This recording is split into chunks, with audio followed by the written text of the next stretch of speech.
There's nothing like hometown sports. The roar of the crowd, the thrill of Friday night lights, and the pride of seeing our young athletes give everything they've got. This season, your business can stand right beside them by becoming a sponsor of the MyFM Media Local Sports Network, covering football, hockey, basketball, soccer, and Milford Legion baseball. Support the teams, celebrate the athletes, and stay atop of the mind with thousands of passionate local families who love our coverage. Join the businesses that invest in our community's future. Visit myfmdigital.com to book a meeting today.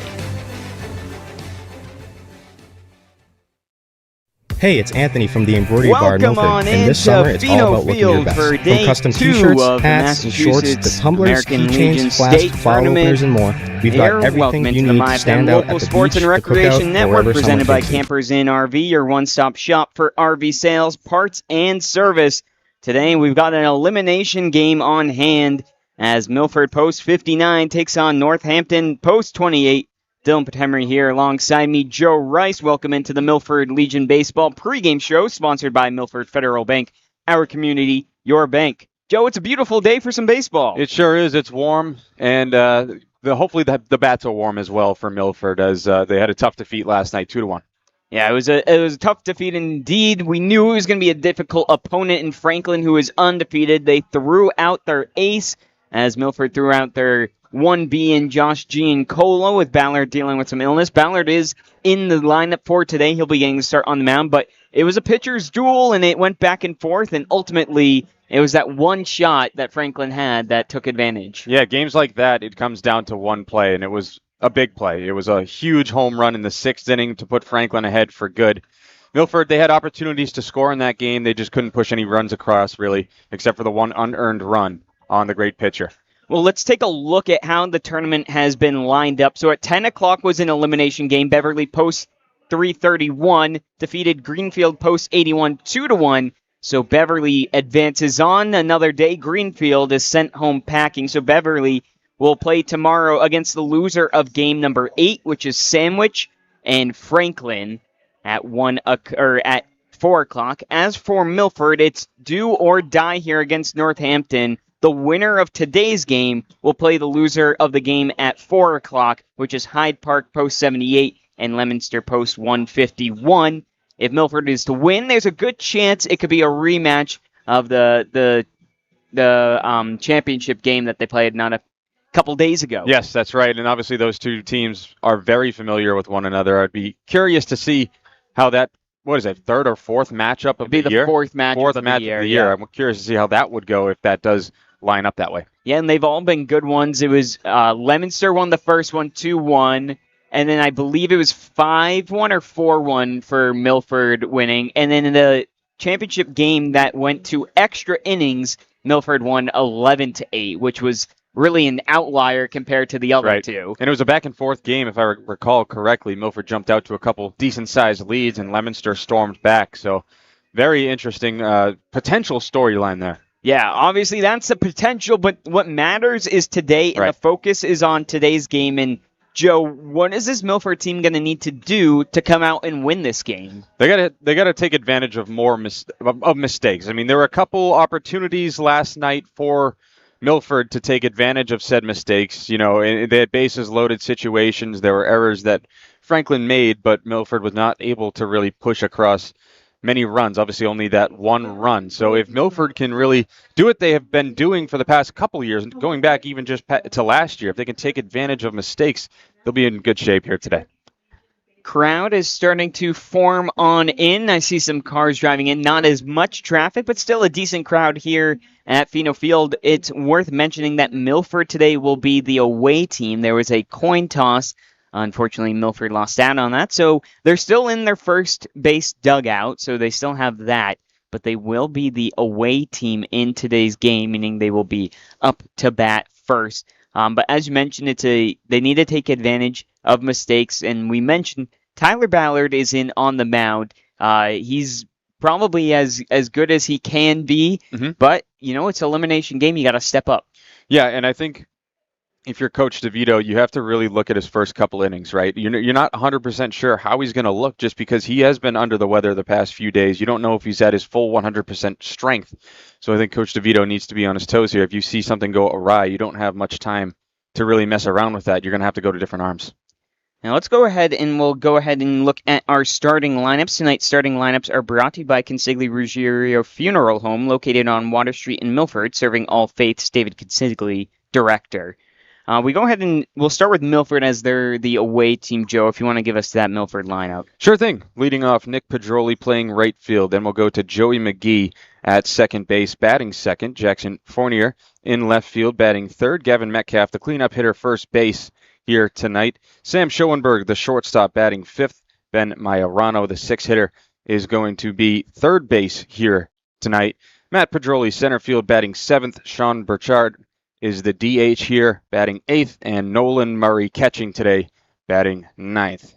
Yeah, so it's basically the same exact lineup for Milford. Only difference is Nolan Murray is behind the plate, as we've seen all season long. Him and Brady Iarussi switching out. And obviously Tyler Ballard gets a start on the mound. We go ahead and we look at the Northampton Post 28 lineup now. They are the home team. And that will be leading off Carter Styspeak in center field. And then batting second, Matt Vasello at second base. Batting third, J.J. Scanian Dean at DH. The cleanup hitter, Aiden Keeling Lococo in left field. Back-to-back double last names. That's right. Batting fifth, Patrick Millen, the catcher. James LaValle batting sixth at first base. Harrison LaFlamme, third base, batting seventh. Matt Walco batting eighth in right field. And Caleb Juritzma at short, rounding things out for Northampton. Andrew Gagne will get the start on the mound as well for this team, as the coaches and the umps are going over just the field rules and discussing things as they are. It is a beautiful day. It is 77 degrees, expected to get up to around 79. Although with the sun beating down, it might feel a little bit warmer. 100%. I'm feeling a little bit of warmth here. I'm feeling a couple of drops of sweat off my forehead. But we look at this Milford lineup, and it's practically the same as yesterday. So how do they go about in producing runs? I think you got to let the pitches come to you a little bit. I think Milford was really, really aggressive at the plate last night, and I think it worked against them a little bit. Obviously, Franklin's pitcher pitched a complete game under 95 pitches, going 7 innings. So if Milford can be a little more selective, work that pitch count for Northampton, that might pay off pretty well for you. Again, want to thank all of you for tuning on in here to the MyFM Local Sports and Recreation Network. Dylan Patamari alongside me, Joe Rice, and the Milford Legion pregame show, sponsored by Milford Federal Bank. And I think we're just about ready to get the starting lineups announced here, as we mentioned all of those to you. We are going to go ahead and we are going to head on into our Coach's Corner. We got to catch up with Coach DeVito, as always, speak about the game ahead here today. Coach's Corner is sponsored by Homefield Credit Union, locations on South Main Street in Milford and in North Grafton. Coach, backs are up against the wall. Have to win this game tonight. What's the mindset? Approach the game the same way we have all year, right? Just get after the game, inning one, pitch one, attack every at-bat, attack the ball in the field, try and throw strikes, and just play baseball. I understand it's do or die, but just gotta get after it, go play baseball. And we've done it all year, right? We've won plenty of games in a row all year long, so the idea today is not to look ahead, but to win inning one of this game and take it from there. And coming up against the Northampton team, you got the chance to check them out. What do you see out of them? Yeah, they're a disciplined team. You saw them against Sandwich yesterday. I thought they were, they played well in the field. They put some good swings on the ball yesterday, just right at some people. So, we're going to have our work cut out for us. The state tournament, there are no slouches, right? You're not going to be looking at teams that aren't qualified to be here, right? And this is a good team, and we got to come out ready to play.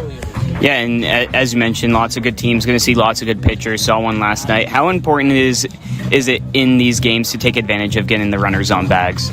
Get the runners on, get them over, get them in, right? You got to do the small things. The small things are important in these kind of tournaments. You got to take advantages when mistakes come your way.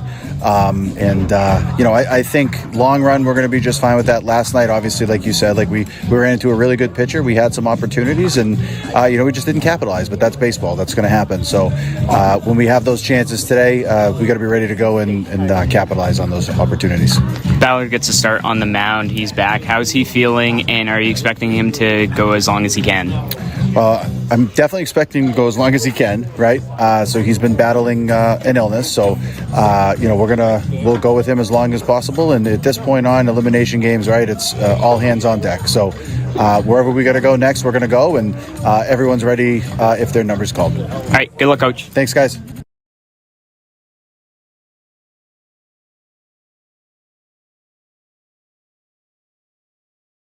Are you thinking about buying a new car or maybe looking to refinance an existing car loan? At Homefield Credit Union, we offer competitive rates on new car purchases as well as car loan refinancing. And with our Auto Advisor program, Homefield Credit Union can help you get a fair and competitive price on a new or used vehicle while financing directly with the credit union. Homefield Credit Union, banking with a Homefield advantage. Stop by or call today, 508-839-5493, 138 South Main Street in Milford and at 86 Worcester Street in North Grafton. Whoa! Oh. Oops, sorry. That's fine, honey. Mom, I'm home from practice, and I brought the whole team. Oh, the floor. Okay, that's great. No, that's great. Hey, honey. Can you believe all the rain? Oh, we need new floors. Milford Hardwood, South Main Street, Milford. Your hardwood flooring professionals with a large selection of hardwood flooring to meet your budget. Pick up a sample today. Milford Regional Rehabilitation and Sports Medicine offers physical therapy, occupational therapy, speech therapy, and sports and services at convenient appointment hours in Milford, Franklin, and Northbridge. To learn more, visit milfordregional.org/rehab. UMass Memorial Health Milford Regional is committed to providing exceptional healthcare services to our community with dignity, compassion, and respect. Are you thinking about buying a new car or maybe looking to refinance an existing car loan? At Homefield Credit Union, we offer competitive rates on new car purchases. Hey, it's Anthony from the Embroidery Bar in Milford, and this summer it's all about looking your best. From custom t-shirts, hats, and shorts to tumblers, keychains, flasks, bottle openers, and more, we've got everything you need to stand out at the beach, the cookout, or wherever summer takes you. Need something unique? No problem. If you can think it, we can create it. Whether it's for your business, your team, or just for fun, we'll help bring your ideas to life with custom designs that fit your style. Stop by the Embroidery Bar, 189 West Street in Milford, and get ready to make this your best looking summer yet. This presentation of the MyFM Local Sports Network is being brought to you in part by All Temp Systems. When it comes to keeping your home comfortable year-round, trust the team at All Temp Systems. Their experienced technicians provide quality heating, cooling, and home comfort solutions with a customer-first approach and upfront pricing. They serve all major brands and are fully licensed and insured, giving you peace of mind with every visit. For your family's home comfort needs, make the call to the team you can trust. All Temp Systems, Pond Street in Milford.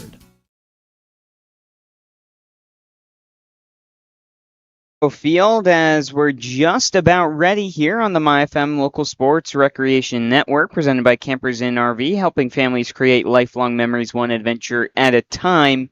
As things are ready to go again, Northampton won the coin toss and will be the home team here. So Milford will be first up. It'll be Nick Pedroli, Joey McGee, and Jackson Fournier. As we now get you tonight's colors of the game.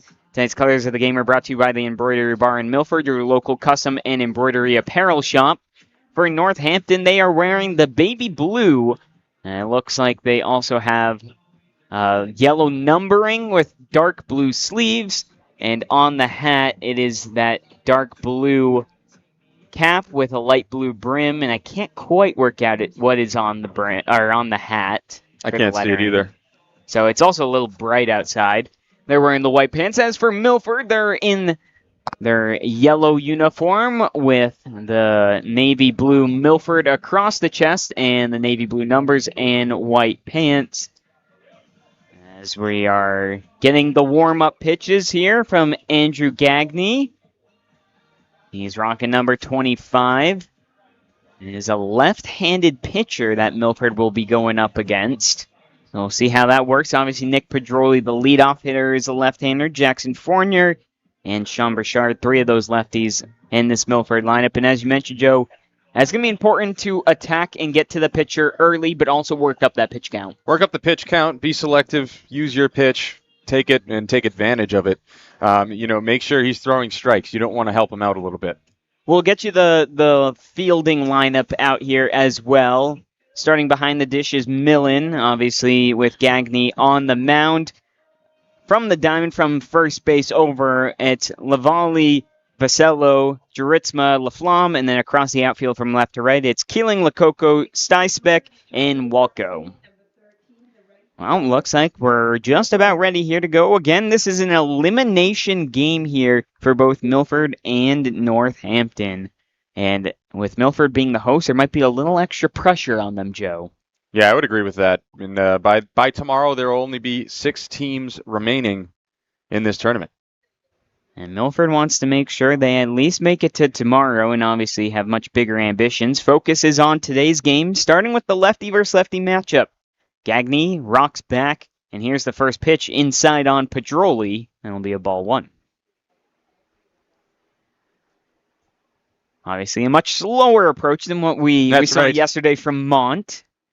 Here's the second pitch. That one's lifted out towards center field. Stysbeck is trying to settle underneath it and finally gets back there and makes the grab. 1 down. Tell you what, he positioned himself perfectly for that. Pedroli lifts one to right center field, and Stysbeck barely had to move.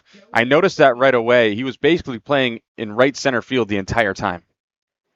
So I'll bring up Joey McGee, the second baseman, is now a shift over, especially Stysbeck now with a right-handed batter. A little more shaded towards that left field. And again, rocking back. And here's the pitch. That one, oh, there's the strike call. I thought it was in there. It was a delayed signal from the umpire. Well, strike number 1. I'll have to make sure to keep an eye on that. Hold off on my call. Gagne looks in the glove. You can see him messing around with the glove. Here's the pitch. That one misses on the outside corner. I think he was trying to play some mind games there with Joey McGee, kind of messing around with the glove to make it seem like he was changing his grip, but he goes right back to the fastball for the 4th straight pitch. As here he comes from the windup again. That time misses on the outside once again. Brings the count to 2-1. It is night and day the difference in these deliveries from the pitchers. Is a long rock back and then comes back forwards and delivers. Here's that 2-1. That one's fouled up and over the booth. Now even the count here for McGee. 2-2, playing second base today once again. Haven't seen a breaking ball just yet from Gagne. Curious to see on 2-2 if he goes there for the first time. The left-hander standing on the first base side of the mound.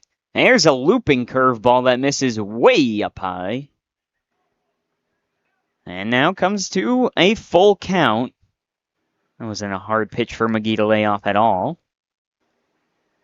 Now here in the 6th pitch of the at-bat, Gagne agrees. A slow wait there, and now delivers, and that one misses. That'll be a ball, and walking is McGee. Yeah, nice patience right there from McGee. Obviously, he falls behind 1-2, and he's able to work his way to first base. It almost felt like Gagne was loading up a fastball there and was trying to get as much power behind it, but he whipped it, and it tailed into the left-handed batter's box. Brings up Jackson Fournier in left field, batting third once again, the left-hander. McGee, decent lead. They're going to pick over there. Very deliberate throw over to first base.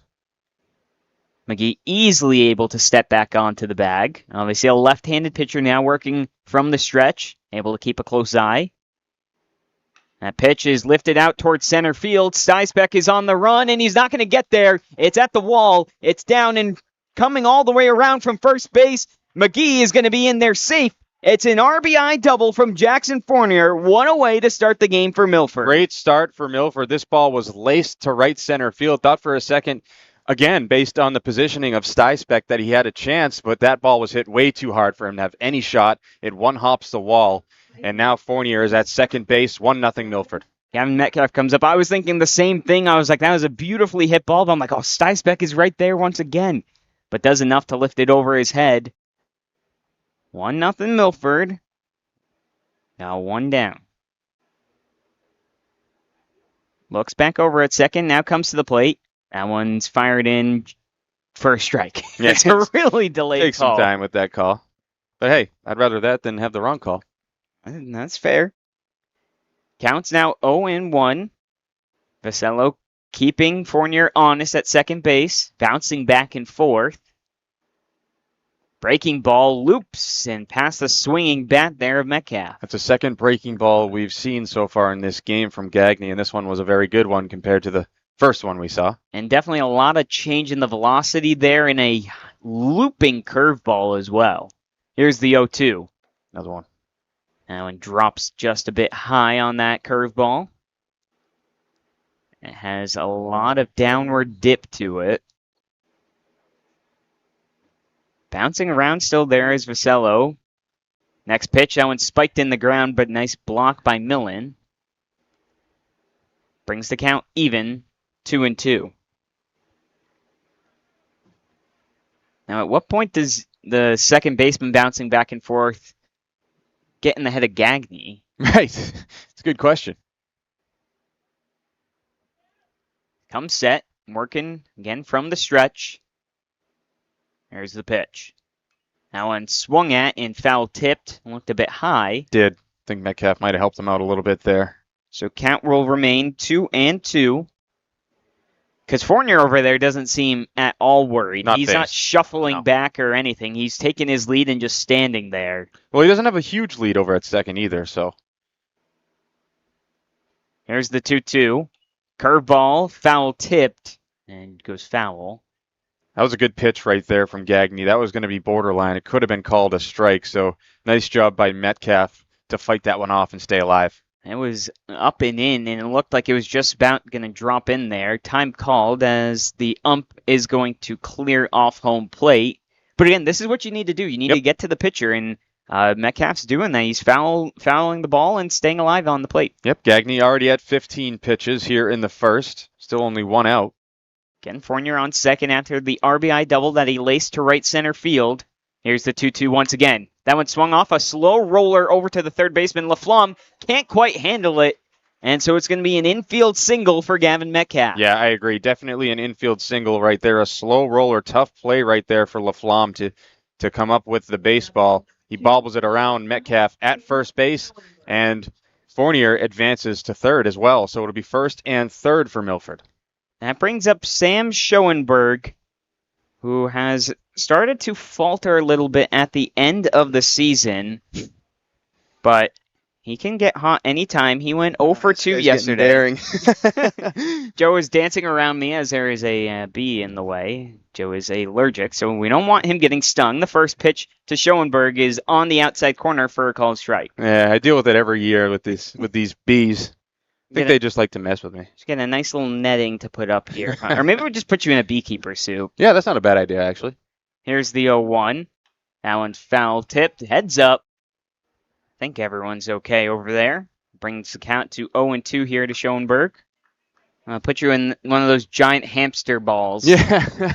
And keep you nice and safe.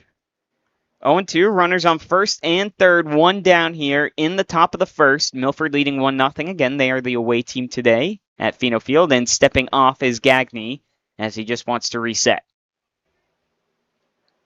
Schoenberg back into the right-handed batter's box, waves his bat, now rests it on the shoulder, brings it up.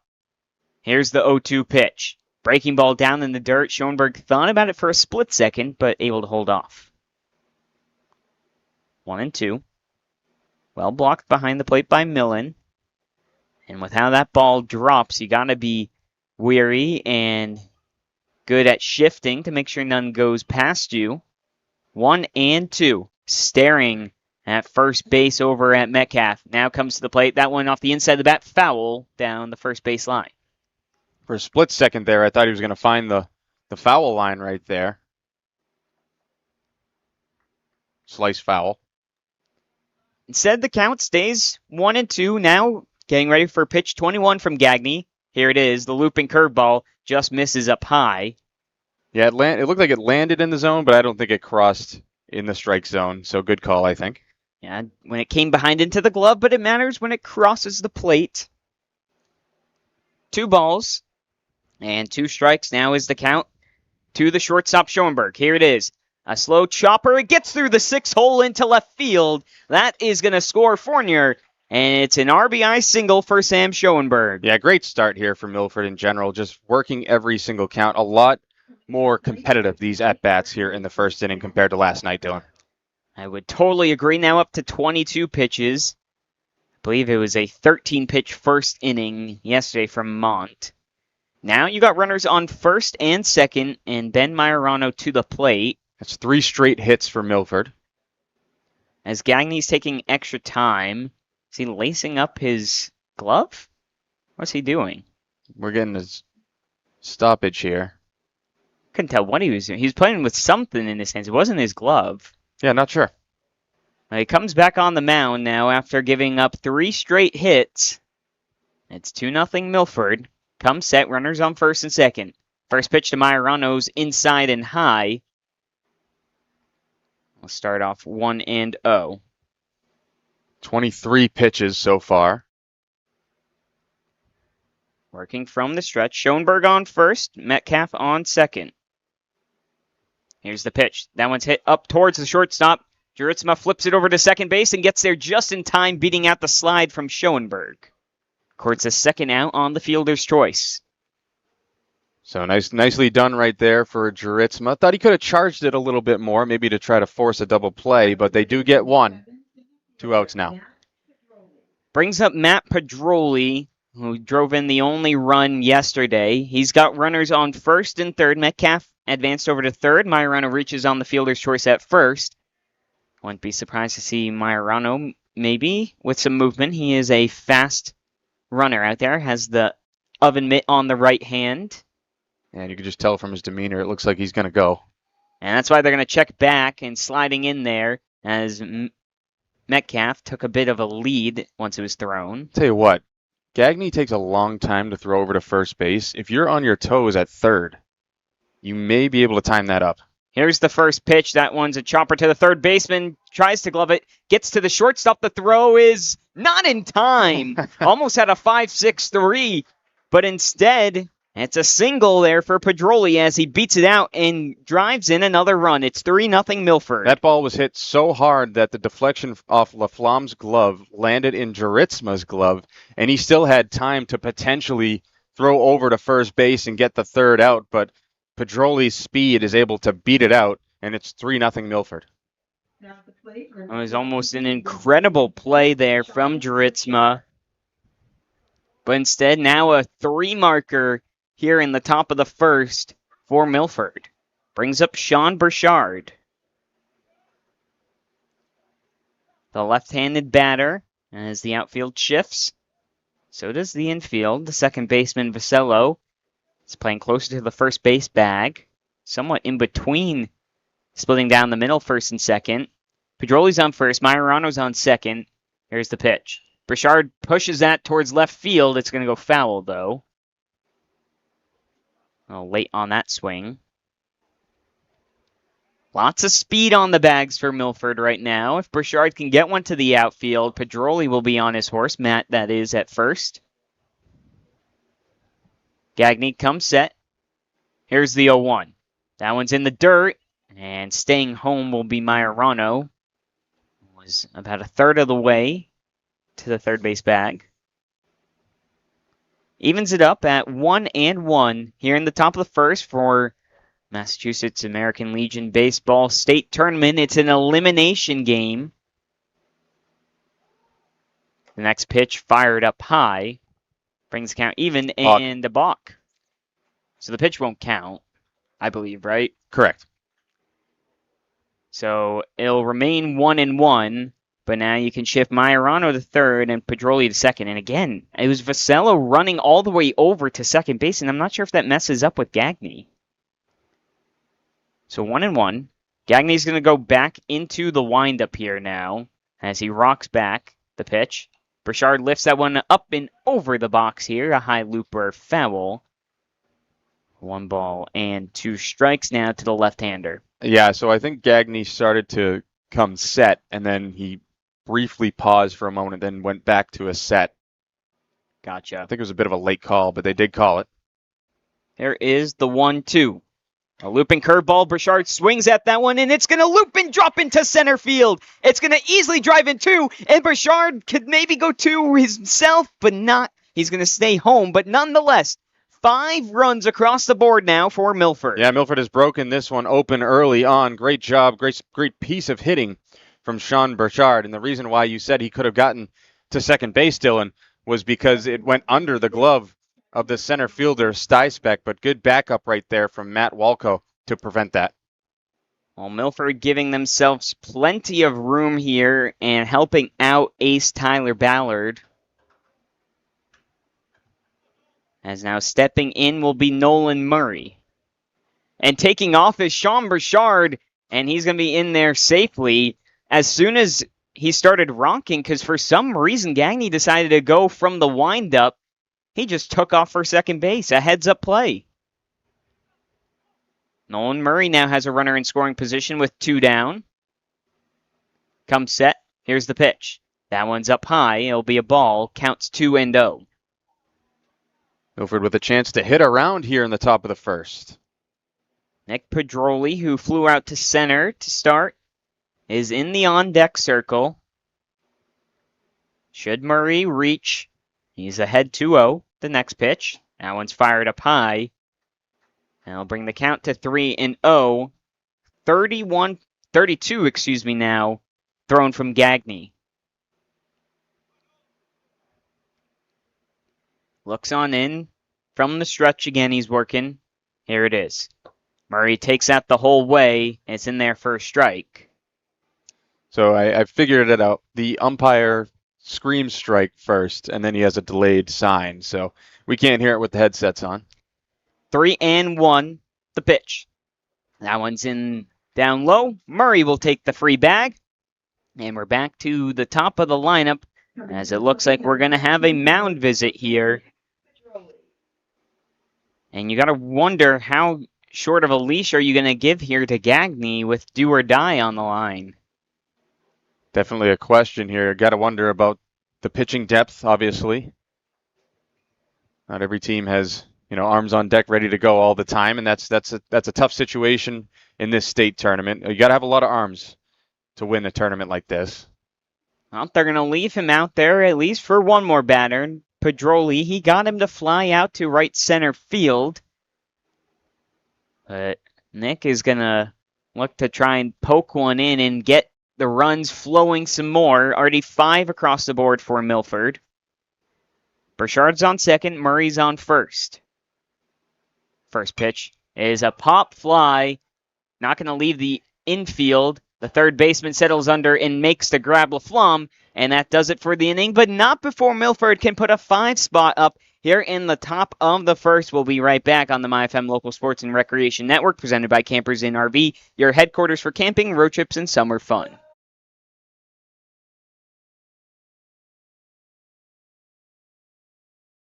Hey, this is Jay with Full Service Junk Removal in Natick. From construction debris to furniture, yard waste, scrap metal, even hot tubs, we haul it all. Need a dumpster? We got you covered. Give us a call at 617-838-4977. Full service junk removal in Natick, clearing the way for local teams and families to win. FullServiceJunkREM.com. Hey, this is Ray, the owner of Tailwind Tavern and Hopedale Pizza Market. We've got pizza, sandwich, chicken, seafood, and drinks, perfect for the whole family after the game. From post-practice dinners to game day nights, make the winning stop. Tailwind Tavern in Hopedale, where families win after the game. Hey, this is John, owner of Done Right Asphalt Repair. We handle asphalt paving and repairs, seal coating, crack sealing for both residential and commercial properties. We do it the right way. When your pavement needs a comeback, make the smart play. Asphalt done right. DoneRightAsphaltRepair.com. McIntyre Loam is proud to support the fine young athletes, coaches, and local schools featured on the MyFM Media Local Sports Network. For generations, McIntyre Loam has helped homeowners, landscapers, and communities build from the ground up, providing quality loam, mulch, gravel, stone, and reliable delivery you can count on. It's the same commitment to hard work, teamwork, and doing things the right way that we see every time these local teams take the field. McIntyre Loam, proudly supporting local sports and the communities we call home. Don't be fooled by the name Pepperoncini's Pizzeria. It's not just pizza. Pepperoncini's Pizzeria and Grill at East Main Street in Milford is a family restaurant with a full menu for your full family. From their great tasting appetizers to game time wings on the bone tossed in a multitude of different flavors. Pepperoncini's offers catering for all corporate events as well as private parties. For the best pizza in the Milford area, it's Pepperoncini's. Bring the family to Pepperoncini's Pizzeria and Grill. You won't leave hungry. Gluten-free pizza on the menu. The MyFM Local Sports and Recreation Network, presented by Campers Inn RV, helping New England families find their way since 1966. Welcome back in here as we get ready for the bottom of the first inning after Milford exploded for 5. In the top of the first, Tyler Ballard steps up on top of the mound. Joe, that's exactly the start Milford wanted. Yeah, it definitely is. Obviously, Milford scores 5 runs in the top half of the first inning, and that's quite the way to start. Unfortunately, it was a little annoying on our scoring sheet as it went just 1 over. Right. But sounds like can you hear me? I can't hear you. I can't hear myself either. Oh, you can't hear yourself. Interesting. Well, we probably got maybe a loose cord of some sort, but we'll hopefully figure that out. Nope, got nothing. All good. Carter Styspeak comes up to the mound. Styspeak as he lifts one out towards left center field. Coming in is Fournier, and it's going to drop on in for a single. So starting off, Northampton with a single, looking to respond back. Yeah, nice piece of hitting right there from Styspeck. Obviously not wasting any time at all. First pitch he sees, he laces one into left field. Obviously, we don't know the status of Tyler Ballard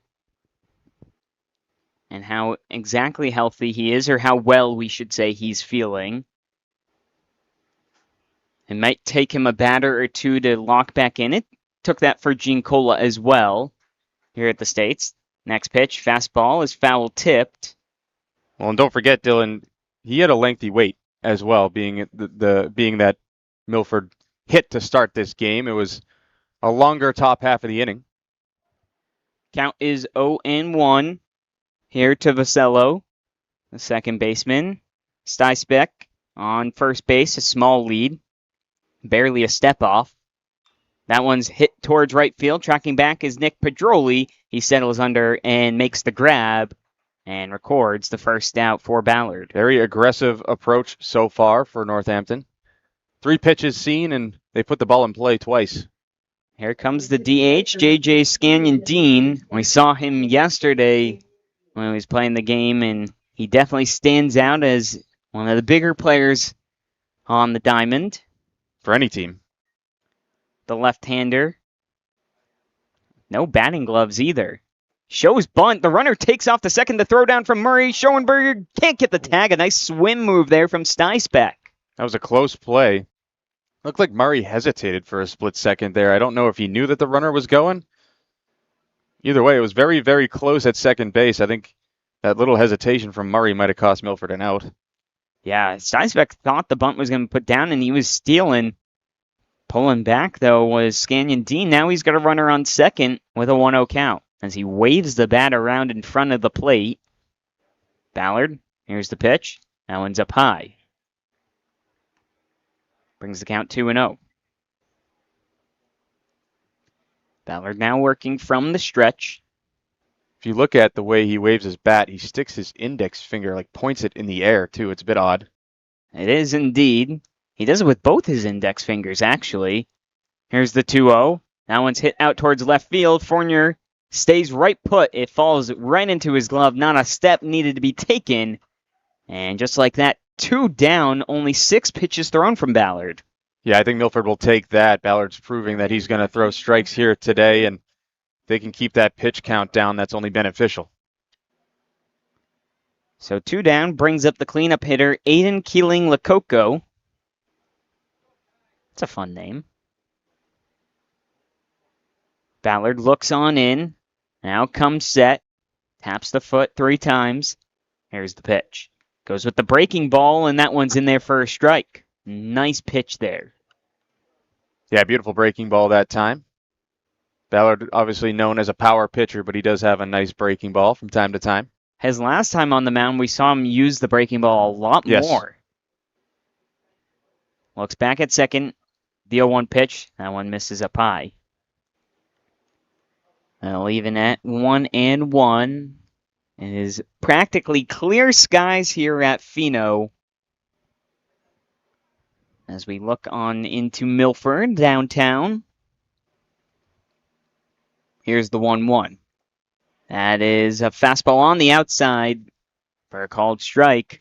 1-2 now from Ballard, looking to put up his first K and the first strikeout of the day. Keeling Lococo looking to try and keep the inning alive and maybe even produce a run. Back at second, here's the pitch. Breaking ball hit towards Joey McGee. It's a short hop. He picks it up. The throw to first in time. They get out the inning, go retire the 2, 3, and 4 hitters, leaving Stysbeck stranded at second base. We head to the top of the second. Milford leading 5-0 on the MyFM Local Sports and Recreation Network, presented by Campers Inn RV, your one-stop shop for RV sales, parts, and service. This presentation of the MyFM Local Sports Network is being brought to you in part by Oliva's Market Catering and Gourmet Gift Shop, providing quality products and exceptional service to the greater Milford community. Oliva's will make your party one your guests will never forget. Whatever your special occasion may be, a stop at Oliva's Market Catering and Gourmet Gift Shop is a must. And try Oliva's homemade sausage. Oliva's Market Catering and Gourmet Gift Shop, the freshest cold cuts in town.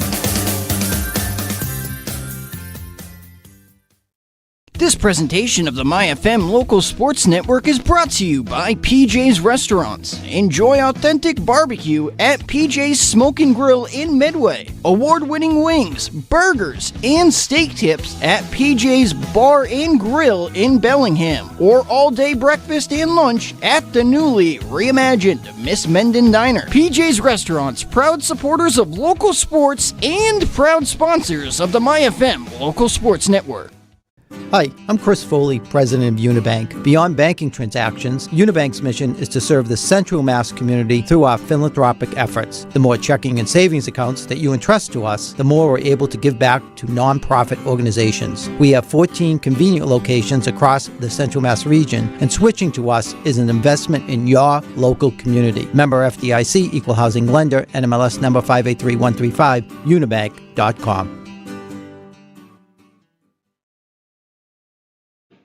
The MyFM Local Sports and Recreation Network, presented by Campers Inn RV, helping families create lifelong memories one adventure at a time. Top of the second coming up, due up the 2, 3, 4 batters as Milford batted around. Unfortunately for the rest of the team is having a great day. Nick Pedroli went 0 for 2. I think he's fine with it as long as the team's playing well, though. Yeah, probably. I'm sure he wanted to, contribute to the hit parade last inning, but at the end of the day, 5-0 is the score, and right now it's looking good for Milford. So it'll be Joey McGee who got things started with the walk, and he was the first run to come across after Fournier laced it into right center field, and he was on his horse from first base scoring. Milford will look to continue that hit parade as Gagne steps back onto the mound, the left-hander. Should have brought my sunglasses or a hat. The sun is beaming in. First pitch. That one's hit by McGee, and it's going to drop down the left field line. Well cut off there by Keeling Lococo to hold McGee to 1, but a first pitch single to lead off the inning. Yeah, wasting no time at all. McGee saw a pitch that he could hit. And like you mentioned, nicely done by the left fielder Keeling Lococo to prevent McGee from getting to second base there. I'll bring up Jackson Fournier, as we mentioned, doubled in his last at-bat. Is now shifting over his Stysbeck. And McGee goes back as it's into the plate, down low, though, for a ball. Gagne had McGee trotting back. Takes a decent lead off first base. Here's the next pitch. Fournier hits it up the middle and is going to get through into the left center field gap. McGee is going to be on his horse. He's at third. They're going to keep him there. It's another double, though, from Jackson Fournier. Yeah, he's on it today here, Dylan. That was another great piece of hitting. This one lined right past the glove of the shortstop, Juritsma, and that's a second double. It's second and third for Milford here with nobody out, looking to tack onto this lead. And I thought for maybe just a second with Stysbeck shifted towards right center that McGee could have been waved home, but it was going to be pretty close. Yeah, I think he would have been probably out if it was a good throw. So good decision by Coach DeVito here. No point in risking that. Gavin Metcalf up infield on the grass, trying to prevent the run with second and third. Nobody out. Gagne rocks and throws inside, and Metcalf is going to wear that one and load up the bases for Sam Schoenberg. Yeah, now it's a force at any base here for Northampton, so not the worst thing in the world, I guess, for them as they put the runner on first. So looks like the infield, just a loose ball behind the plate. Infield in the middle are going to play double play depth, and the first and third will be on the grass. Yeah, I think in this situation you sacrifice 2 outs for the 1 run. Schoenberg gets set. A slow rock from Gagne. Here's the pitch. That one's up high. 1-0 the count. Schoenberg digs himself back into the right-handed batter's box with the bases loaded. 5-0 Milford leads in the top of the second. Here's the next pitch. That one's just a bit high as well. Gagne needs to bring it down. 2-0. Metcalf on first. Fournier on second. McGee on third. 2 hits and a hit by pitch. Taking his time, Gagne. Now goes into the motion. That one misses out wide and maybe high. Yeah, I think you take 2 pitches here if you're Schoenberg. Make him throw 2 strikes in a row. Don't help him out in any way, shape, or form. 3-0. A windup. Here's the pitch. And taking that one on the outside corner for a strike is Schoenberg. So moves that now to 3-1.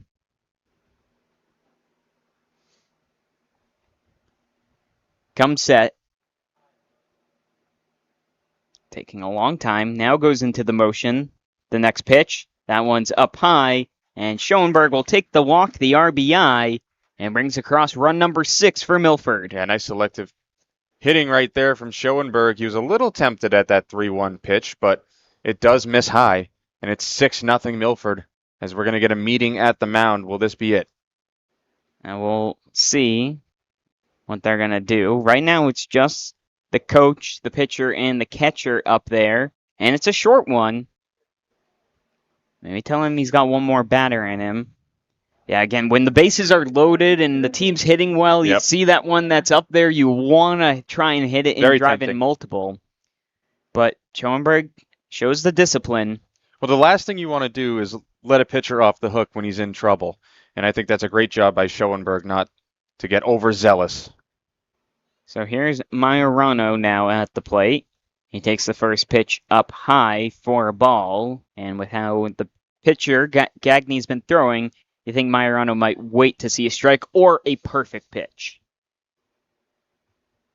So again, bases loaded after the Schoenberg walk, as that next one is just a bit high, 2-0. That looked like a pretty good pitch. That's why I mentioned that, but obviously called a ball. Fournier's at third, Metcalf at second, Schoenberg at first, Majorano, the right-handed batter, playing third base today. Gagne, here it is. That one just about clips that outside corner. So now a strike thrown. Now Majorano might get a little more aggressive. 2-1. That's pitch 47 for Gagne.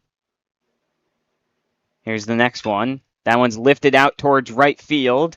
Walk go, shifts over, makes the grab. Tagging up from third is Fournier. He's in there safely, and also in from second to third is Gavin Metcalf. Yeah, nice job manufacturing a base a run there as Dylan's fighting off a B for me. 7-0 Milford as I fight for my life. So you've got Schoenberg at first, Metcalf at third, Fournier came across the plate, and now Matt Pedroli, who had an RBI single, is up to the plate.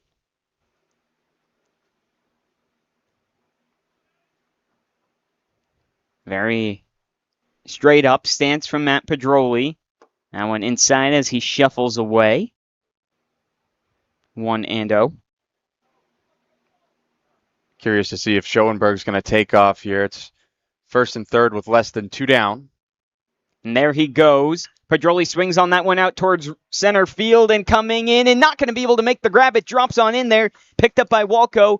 It's an RBI single. Schoenberg goes from first to third. It's 8-0. Milford leads. Obviously, Schoenberg took off there, and you kind of have to stop dead in your tracks when you do so because Pedroli puts it in the air, but no harm, no foul. That ball lands between right and center field, and it will be 8-0 Milford again, first and third. Nice piece of hitting right there from Matt Pedroli, who's been nothing short of amazing all season long. Well, and that is going to do it. Time. As Gagne is going to have his day done as the second mound visit comes out. Milford is leading 8-0 in the top of the second with one down, runners on first and third. It'll be Sean Burchard, the DH, to face the next pitcher when we get back on the MyFM Local Sports and Recreation Network, presented by Campers Inn RV, helping families create lifelong memories one adventure at a time. Looking for a new ride? Make your next stop Milford Auto Mall. Now proudly serving customers from their new location on Route 140 in Hopedale, right next to Milford Tire and Service. Family owned and operated, Milford Auto Mall offers a great selection of quality used cars, trucks, and SUVs with friendly, hassle-free service. Whether you're buying your first vehicle or upgrading your current ride, Milford Auto Mall is here to help. Visit them today on Route 140 in Hopedale and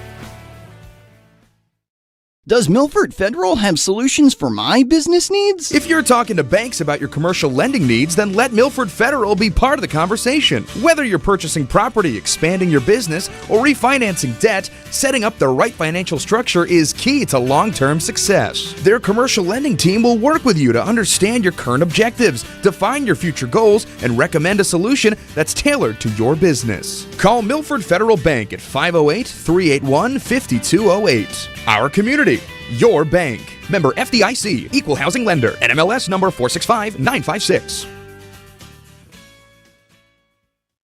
For 60 years, Crystal Pool and Spa has been helping families dive into summer the right way. From pool openings and water care to pumps, filters, liners, and robotic cleaners, we have everything you need to get your pool ready for a season of fun. Stop by Crystal Pool and Spa in Bellingham, your hometown pool experts for 6 decades and counting. Crystal Pool and Spa, 60 years of making summers better. Hello. The MyFM Local Sports and Recreation Network, presented by Campers Inn RV, your headquarters for camping, road trips, and summer fun. New pitcher on the mound is Tom Moore. That ends Andrew Gagne's day after throwing 50 pitches through just 1 1/3. And it is 8-0. Again, Sean Burchard, the DH, will be up against the right-handed pitching Moore. Sorry, was I stepping on your cord there, Joe? Yeah, you're all right. First, at least I can hear now. First and third are the runners. Burchard looking to get things going once again. Had the 2 RBI single in the first inning. Number 14, the designated hitter. That's just a meeting between Millen and Moore. And now they'll reset, giving the signal should there be a steal. Because again, at first and third with 1 down. Matt Pedroli, like his brother Nick, has a lot of speed standing over at first base. Looks on in, peeks back at first base. Obviously have the advantage now of a right-handed pitcher. Taking off first pitch is Pedroli. High one. The throw down and was supposed to be cut off, but rolls into center field. Schoenberg's going to come on in. Pedroli's going to stop at third base. Yeah, definitely a miscommunication there. I think Jaritzma was supposed to cut that ball off. And then Vasello looked confused. The ball rolls past him, and it goes into the outfield. 9-0 Milford now after the mistake. There is a huge gap in center/left center field. They are banking on Burchard pulling this one. Absolutely a massive gap. Doesn't even look like there's a center fielder. The next pitch misses for a ball. Pedroli's now up to third base with 1 down, so even a deep fly ball. And these dang bees, get out of here. Leave my color guy alone. Here is the 2-0 count. That's inside on Burchard. Brings it 3-0. Why don't you attack Matt? We don't care about that.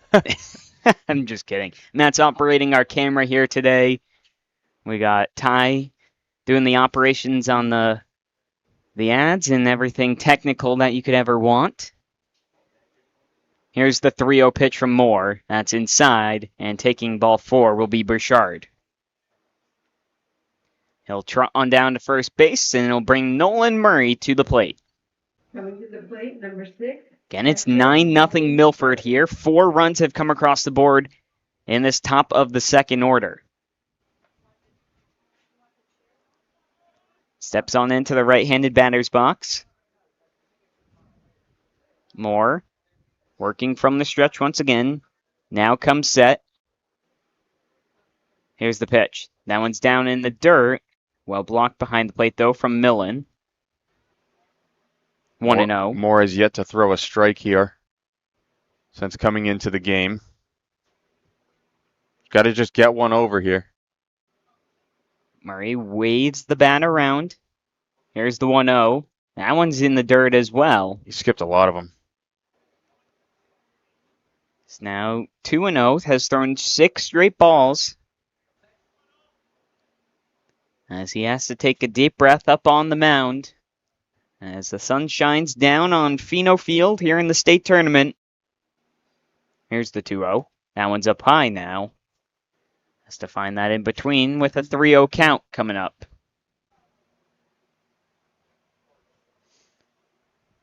As he resets himself up on the mound. Turns, facing on the first base side of the rubber. Here's the 3-0. That one dragged wide and low. So 8 straight balls thrown by Tom Moore. That's going to load up the bases now for Milford as Burchard trots over to second base. And we're back to the top of the order. Can Nick Pedroli get a hit? Third at bat here in the top of the second inning. Bases are juiced for Nick. And the only reason we give him a little shtick is because he is such a great ball player. Oh, definitely. And one of the big reasons Milford's here. He was a great addition last year, and he's been even more so this year. Agreed. Definitely improved as a player over the past year, and he was good last year, so that should tell you how good he is now.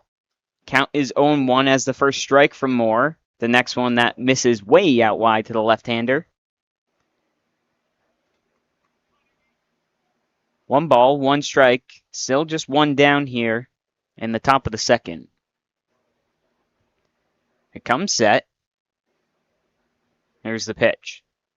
That's just inside as it breaks away. And it's now 2-1. Narrowly misses Pedroli. The same exact beat. This guy likes this area. He just keeps on coming back to us. I know I smell good, but I don't want you. And Joe definitely doesn't want you. I'm good with that. Appreciate the offer. Here's the 2-1. That's up high to Nick Pedroli. Brings it to a hitter's 3-1 count. I think Cindy wants to get a picture of us. We're over here, Cindy. She's navigating the stands. Here's the 3-1 pitch. And it's a high pop fly up and over. We'll smile for Cindy so she can get her pictures. Hurry up, Cindy.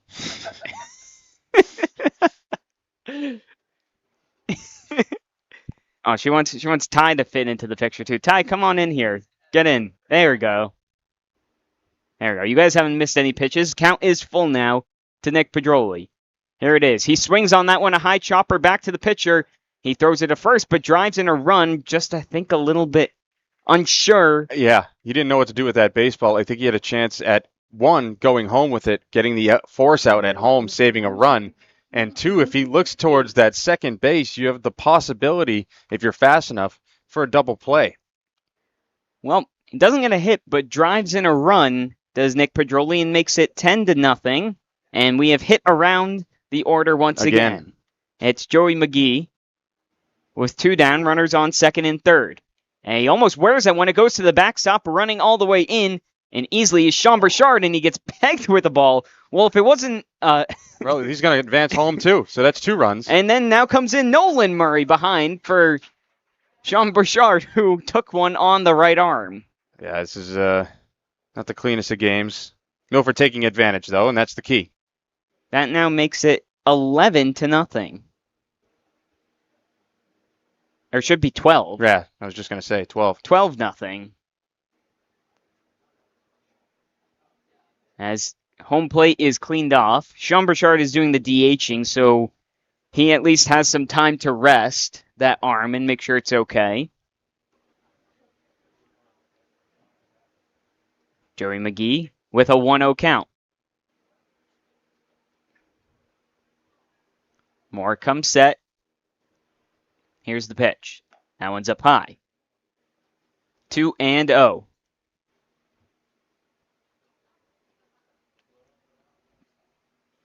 McGee being patient up at the plate. And now comes set once again. Does more.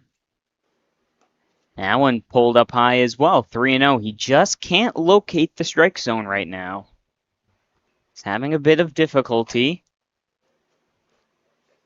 McGee lays the bat over home plate. As we now have a very nice crowd here for Milford.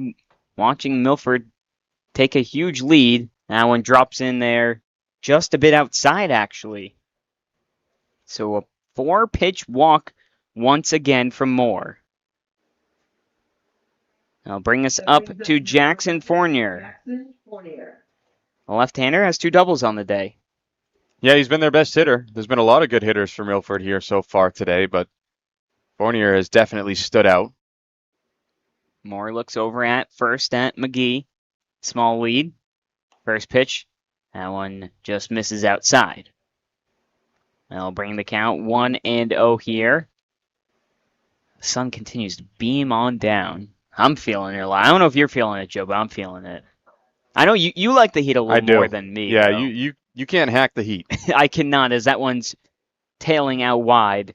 I'm telling you, honestly, like 75 is like about my limit, if I'm being honest. But like 80, no thanks. I really prefer like 50s and 60s. I cannot wait for fall to come and football season. I will enjoy it. Oh, I just got a nice breeze. Oh, that's the fan behind me. Yeah. There we go. That's nice. The 2-0, that one misses as well. Now 7 straight balls thrown. I don't know what it is about me, but there's just, people are coded differently. Yeah. I am very much the opposite. I need about 85 degrees every day. I'd be very, very happy with that. This feels good, though. 79, you said? Yeah, just about, as that one misses outside. And Fournier will take the free pass, moving McGee up to second. And 2 down for Gavin Metcalf with runners on first and second. He wore one when he was up previously here in the second.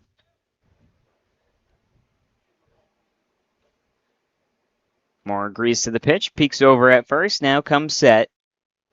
Here's pitch 22 from Moore. And it's down in, just about clips that zone. Again, the delayed strike call has gotten me a couple times now. I need the ump going into my headset so I can hear the strike call. 0-1. That next one's down in the dirt. I don't got to wait for the ump on that one. Evens it up at 1 apiece here. It's 153. We started at 102. These have been some long innings with the hitting from Milford. Metcalf waves the bat around. 1-1 the count. The pitch. That one's inside. 2 balls and 1 strike now here to Metcalf. Well, we were talking about it a little bit, and I feel like now we can bring it up with it being 12-0. Tyler Ballard shouldn't really go much longer today. Well, and think about how much time he's waited between innings as well. I mean, you got to think he's probably cold at this point after only throwing 10 pitches, and he's been on the bench now for, 30 or so minutes? You could pull him now and just put someone else in to eat these innings, as it seems like this game is out of reach, but we've seen crazier things happen. 3-1 now to Gavin Metcalf. We'll continue that conversation. Here's the next pitch. That's inside. He'll walk and load up the bases. Now, if everything I've seen is correct, if he throws 30 or less, he needs no days of rest. Yes. So you would ideally want to keep him under that, although I do think a pitcher can only throw 2 times in a 3-day span. Okay. So while he would be available, if he pitched Monday, he couldn't pitch again until Wednesday regardless of rest. But if not, he could pitch Tuesday as well if he doesn't go Monday. That one's up high. And you would think with Ballard being your ace in a game that's pretty much out of hand, you want him, even if he doesn't start tomorrow, on hand to be out of the pen. Schoenberg's up to the plate, by the way, with the bases loaded. Metcalf first, Fournier second, McGee third. That one breaks down low, and again, Moore is having trouble locating. Has now walked 3 straight batters. Schoenberg is 1 for 1 on the day. The next pitch, that's up high. Yeah, I think if you're Milford, you just want someone to go in there and throw strikes at this point. Yeah, and when you've got the lead like that, you don't want to. You want to just pitch to contact. Yep. Let your fielders make the plays in front of them. And a 2-0 drag. Now it's actually ball 4. We're missing on the scoreboard. So it brings in another run, 4 straight walks, and that is going to do it for Moore's day. It's actually 6 straight walks if you go back, I believe. Oh, no. Incorrect. Incorrect again, Joe. Yeah, Joe. Be quiet. No, I'm joking. No. It's hard with how the sheet is lined up and we're figuring things out. We're going to have a new pitcher. It's 13-0. Milford leads in the top of the second right here on the MyFM Local Sports and Recreation Network, presented by Campers Inn RV, helping New England families find their way since 1966. Hello, my name is Nicole Consigli-Comishlian, and I am co-owner of Consigli Ruggiero Funeral Home alongside my father, David Consigli. For over the past 75 years, we have been serving the greater Milford community as a family-owned and operated funeral home. We specialize in pre-planning and ensure that your needs are met one family at a time. We are here to ensure your last memory remains a special one. Please contact us at 508-473-0513 to let us assist you during this difficult time.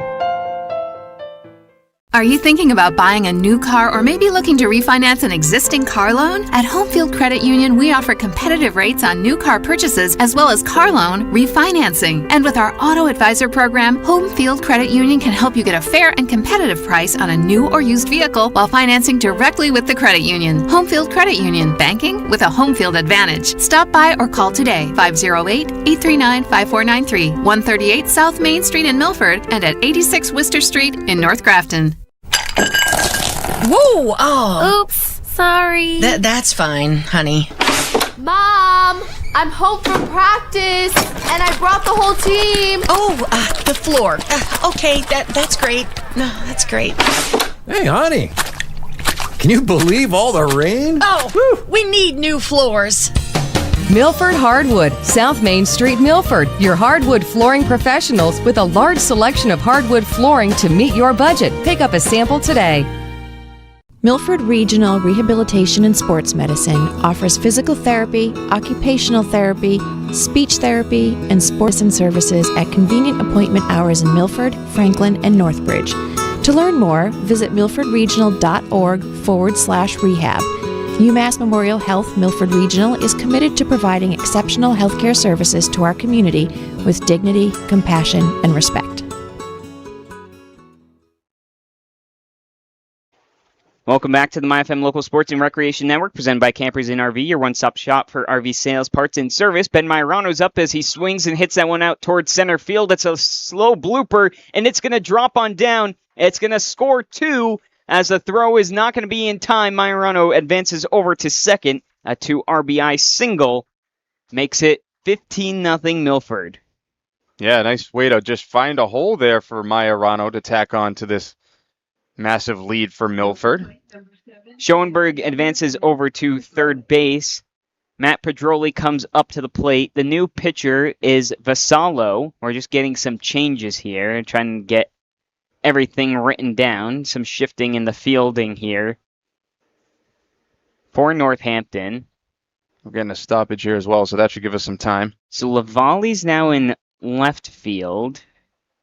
He was at first, and so now Scannion What was that? He was the DH, right? Scanyon Dean is now there. Yep.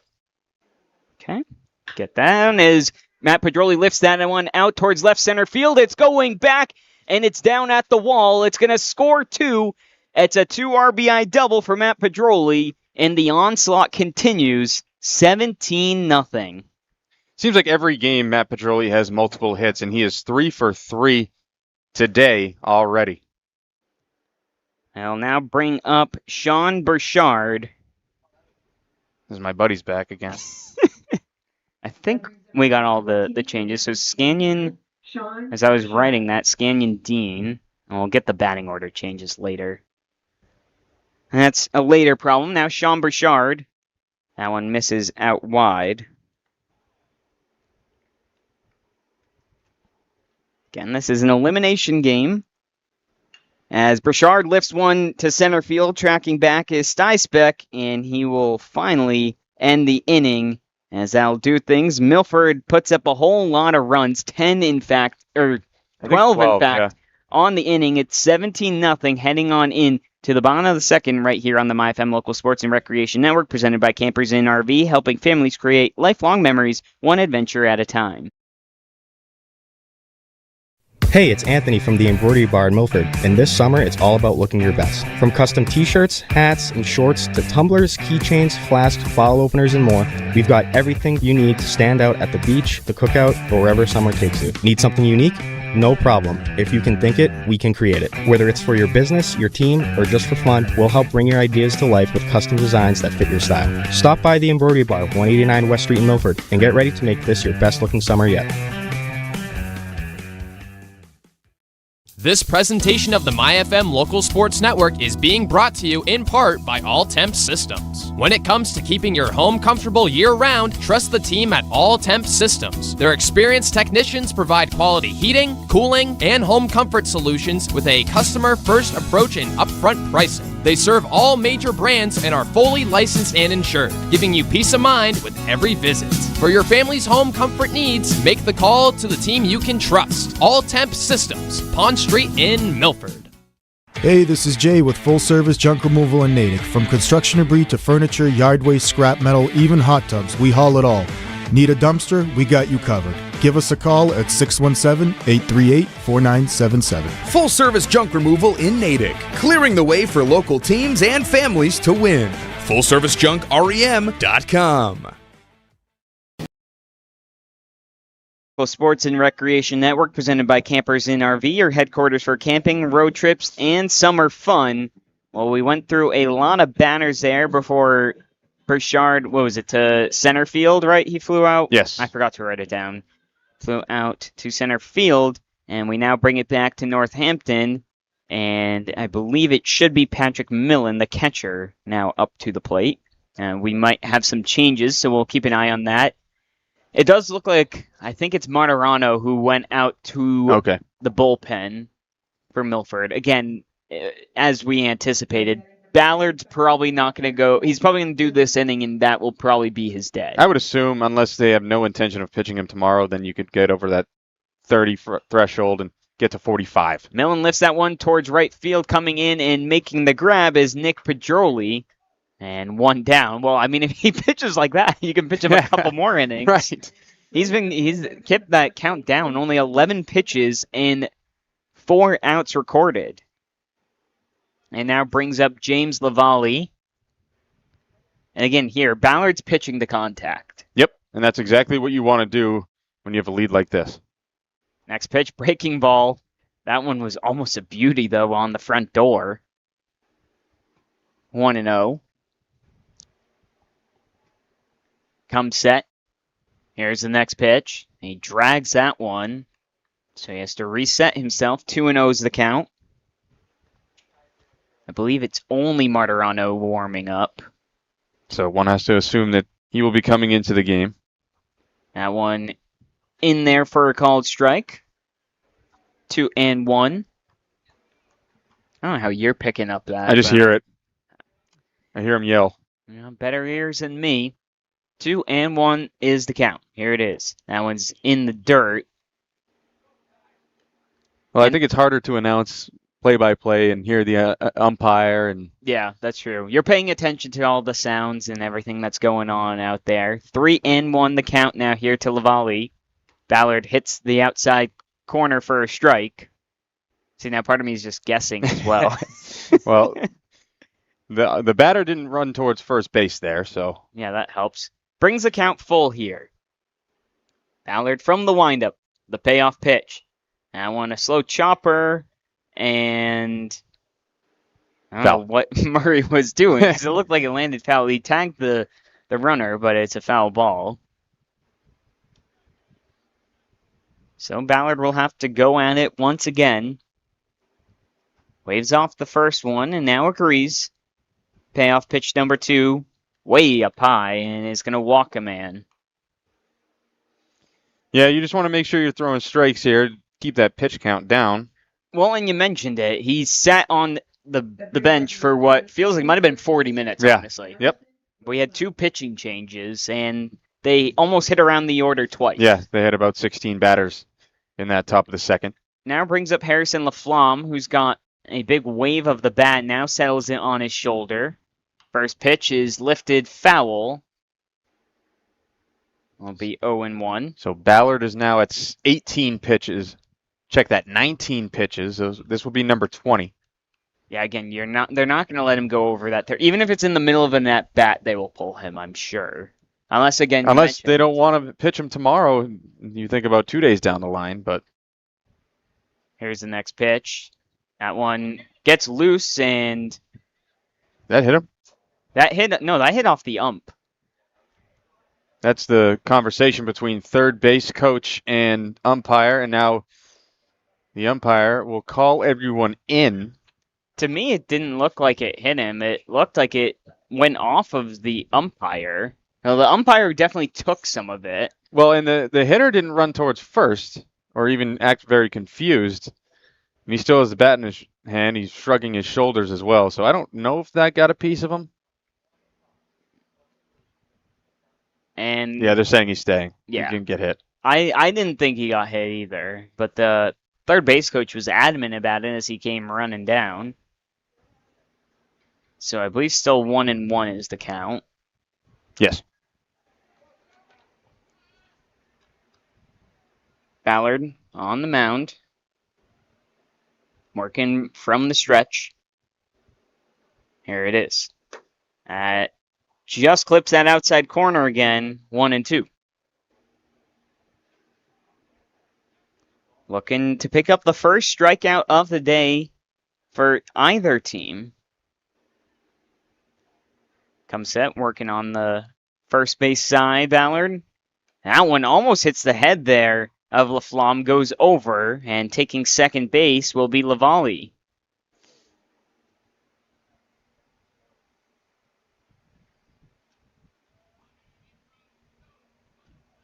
And so, now with a runner in scoring position once again, here is Northampton.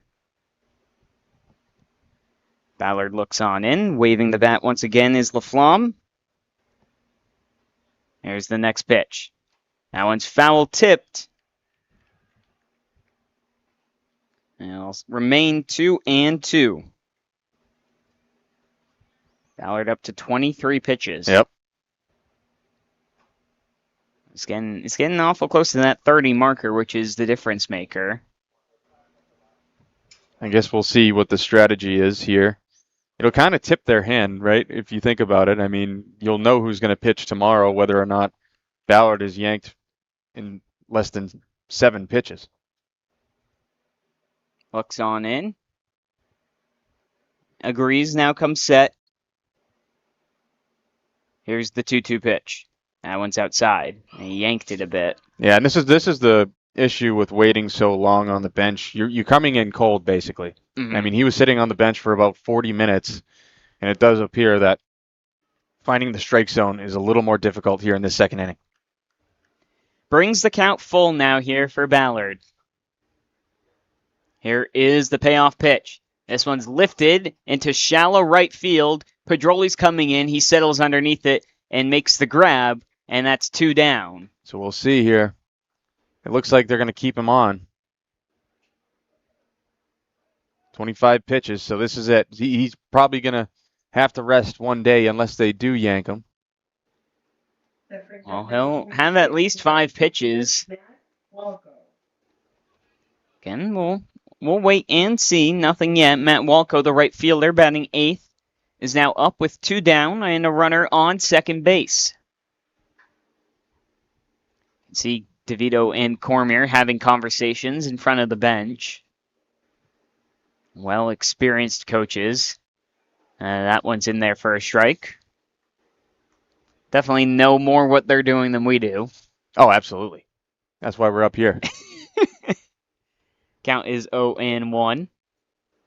Again, if you're just joining, Milford with a commanding 17-0 lead here in the bottom of the second.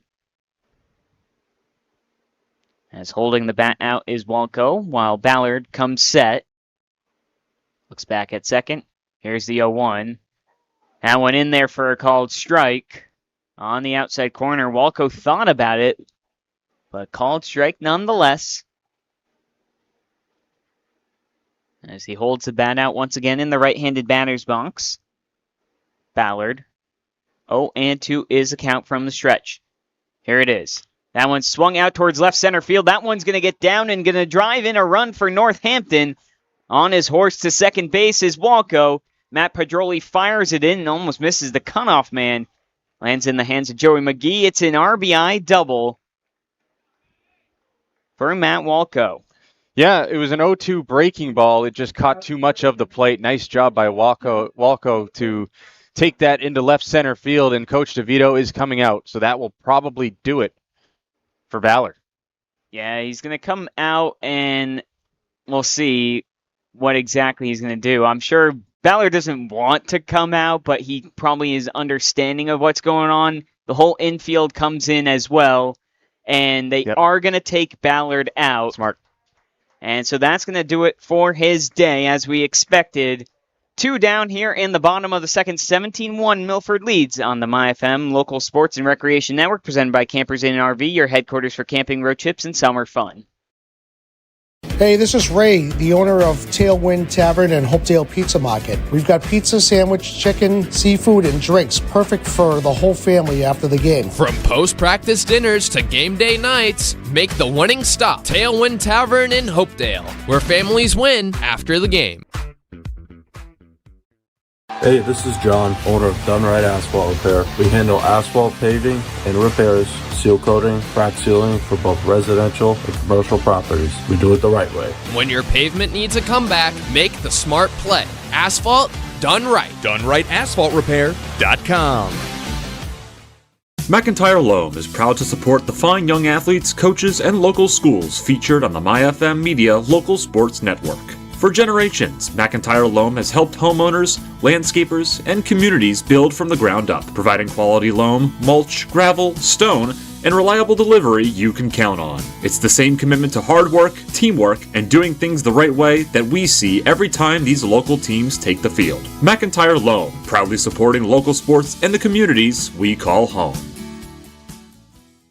Don't be fooled by the name Pepperoncini's Pizzeria. It's not just pizza. Pepperoncini's Pizzeria and Grill at East Main Street in Milford is a family restaurant with a full menu for your full family. From their great tasting appetizers to game time wings on the bone tossed in a multitude of different flavors. Pepperoncini's offers catering for all corporate events as well as private parties. For the best pizza in the Milford area, it's Pepperoncini's. Bring the family to Pepperoncini's Pizzeria and Grill. You won't leave hungry. Gluten-free pizza on the menu. Back here on the MyFM Local Sports and Recreation Network, presented by Campers Inn RV, helping New England families find their away since 1966. Now taking the mound for Milford is going to be Jordan Martirano. Yeah, obviously they wanted to be wary of Ballard's pitch count. Otherwise, they would probably just let him go. But they want him available for tomorrow, one way or the other. Whether he starts or comes from the bullpen remains to be seen. But Dylan, you and I both know you need as many arms as possible at this time of the year. And especially you want to have those elite arms, because most of these teams are going to end up throwing their aces in games 1 and 2, their top 2 pitchers. and you're not going to be able to see them the rest of the tournament because most of them are going to go over that. I believe it's an 80 pitch mark. Yes. So in theory, Milford should have a pitching advantage going forward. So Martirano gets ready to face Caleb Juritsma as he drops the breaking ball in there for a strike. Now, the only goal here for Martirano is to throw strikes, let your fielders make the plays if they have to. Exactly. Martirano would like to be available for certain situations as well. Always coming out in relief. That one's hit towards third base. Picked on up by Martirano. The throw to first in time. 2 pitches is all he needs to record the final out of the second inning. We head on in to the top of the third. 17-1 Milford leads here on the MyFM Local Sports and Recreation Network, presented by Campers Inn RV, your one-stop shop for RV sales, parts, and service. This presentation of the MyFM Local Sports Network is being brought to you in part by Oliva's Market Catering and Gourmet Gift Shop, providing quality products and exceptional service to the greater Milford community. Oliva's will make your party one your guests will never forget. Whatever your special occasion may be, a stop at Oliva's Market Catering and Gourmet Gift Shop is a must. And try Oliva's homemade sausage. Oliva's Market Catering and Gourmet Gift Shop, the freshest cold cuts in town. This presentation of the MyFM Local Sports Network is brought to you by PJ's Restaurants. Enjoy authentic barbecue at PJ's Smoke and Grill in Midway. Award-winning wings, burgers, and steak tips at PJ's Bar and Grill in Bellingham. Or all-day breakfast and lunch at the newly reimagined Miss Menden Diner. PJ's Restaurants, proud supporters of local sports and proud sponsors of the MyFM Local Sports Network. Hi, I'm Chris Foley, president of Unibank. Beyond banking transactions, Unibank's mission is to serve the Central Mass community through our philanthropic efforts. The more checking and savings accounts that you entrust to us, the more we're able to give back to nonprofit organizations. We have 14 convenient locations across the Central Mass region, and switching to us is an investment in your local community. Member FDIC, Equal Housing Lender, NMLS number 583135, unibank.com. Welcome back into the MyFM Local Sports and Recreation Network, presented by Campers Inn RV, their headquarters for camping, road trips, and summer fun. What are you laughing about? I was laughing at Ty giving me the thumbs up because he hit his hand. Yeah, I like people's pain. It's funny. Nolan Murray's leading off this inning. Vassallo's still on the mound for Northampton. Looks like we have Jackson Lindsay warming up in the pen as well for Milford. That one's fouled back by Murray. That one was not too far off. We need to get like someone in here who's maybe very smart with physics to know, is there a possibility for the ball to reach in to this booth? I don't know. It would have to be very perfect. Because the fence is just high enough where the ball would have to have quite the downward spin. Right. Counts 0-2 to Murray. Here's the pitch. That's inside for a ball. Or it'd have to take some deflection. Like if it maybe ramped off the catcher's mask and then spun. Yeah. Something like that. Or if it hits the pole here, right in front of us. 1-2 lifted into foul ground. Going is Scannion Dean, and he makes the jumping and grab and falls into the gravel, I guess you could call it here. Yeah, that doesn't feel good. No, not at all. Bunny records the out. So Murray is out, and we have a pinch hitter for Milford. Why do I not know who 17 is? Number 17. Well, we're going to hear it. Oh, that's why. Because it's Brady Wajda. We normally see him on the mound. He has hit a couple of times this year, but I haven't seen him recently in the batting order is why. So Brady Wajda taking over for Nick Pedroli, who couldn't record a hit today.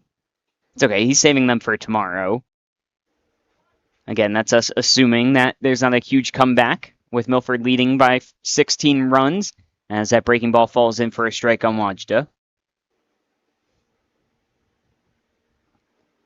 Count is 0-1. Here's the next pitch from Vassallo. Misses out wide. Evens it up at 1 apiece. No, whatever Michelle Law. I don't want whatever you're offering me.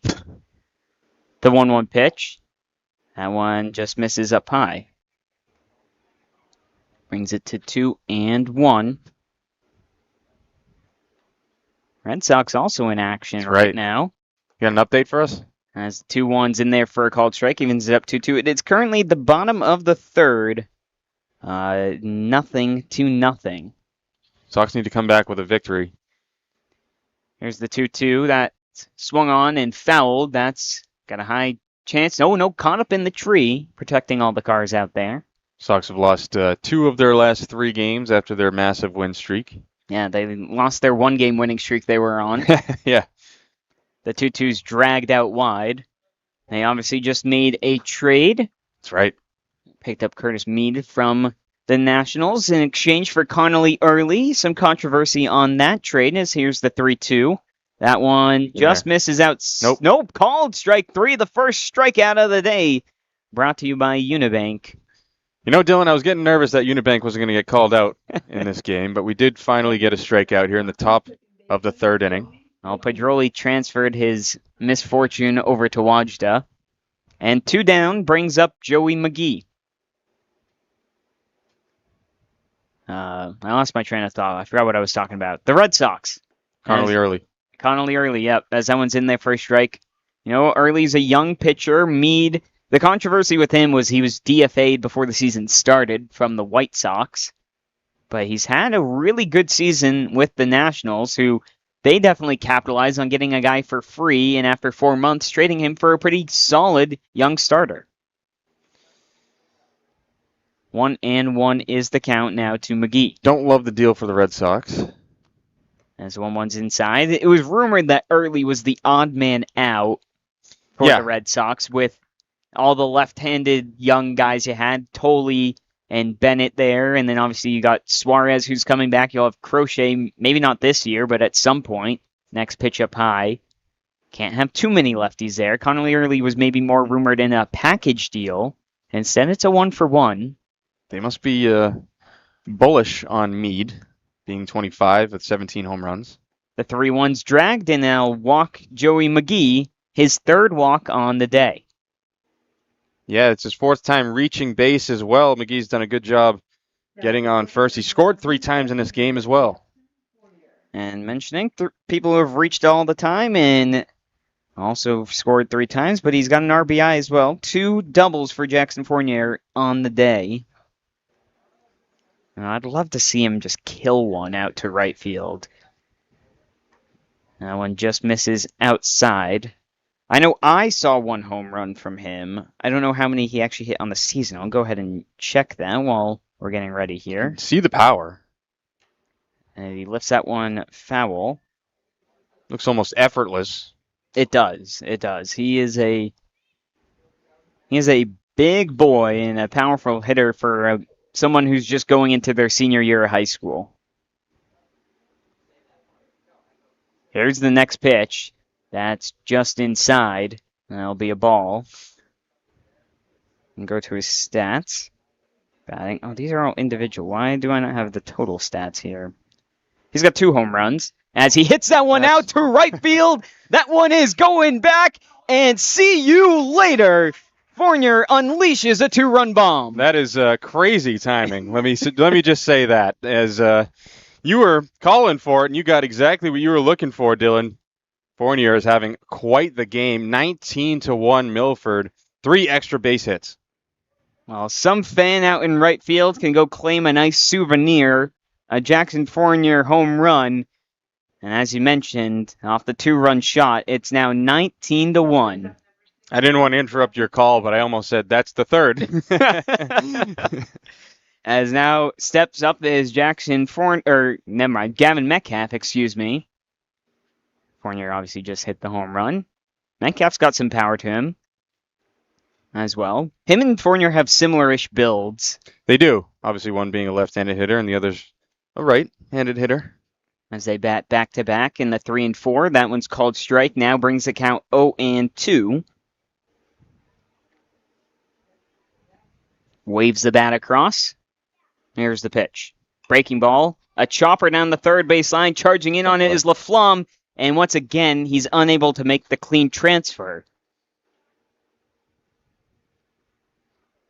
I'm going to mark that one an infield hit. That was another slow roller, tough play. Yep, I would agree. And it'll bring up Sam Schoenberg to the plate. Takes a couple practice cuts. 1 for 1 on the day. He's walked twice in his 2 at-bats in the second inning.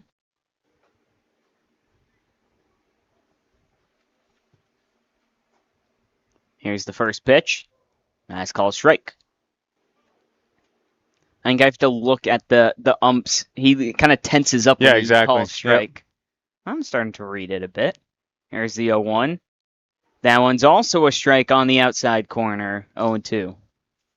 I think now I'm paying more attention to it, and I can kind of hear him as well. Vasalo's throwing strikes for the most part. Milford's doing a good job hitting him. Here's the 0-2. That one's up high, trying to get Schoenberg to chase on that one.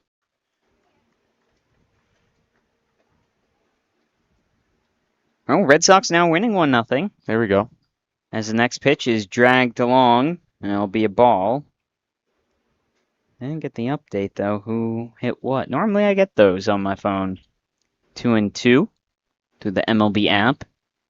That one's a high pop fly in foul territory down the third base line. Coming in and making the grab and making up for his, well, you can call it a mistake, is LaFlamme. And that retires the side, but not before Jackson Fournier can launch a 2-run bomb into right field to make it 19-1, heading into the bottom of the third inning right here on the MyFM Local Sports and Recreation Network, presented by Campers Inn RV, helping New England families find their way since 1966.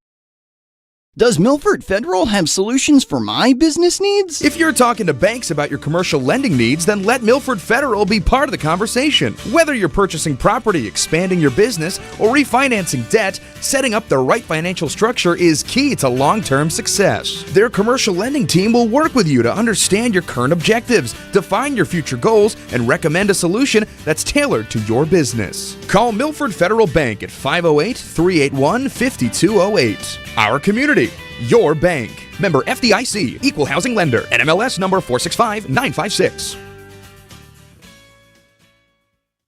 For 60 years, Crystal Pool and Spa has been helping families dive into summer the right way.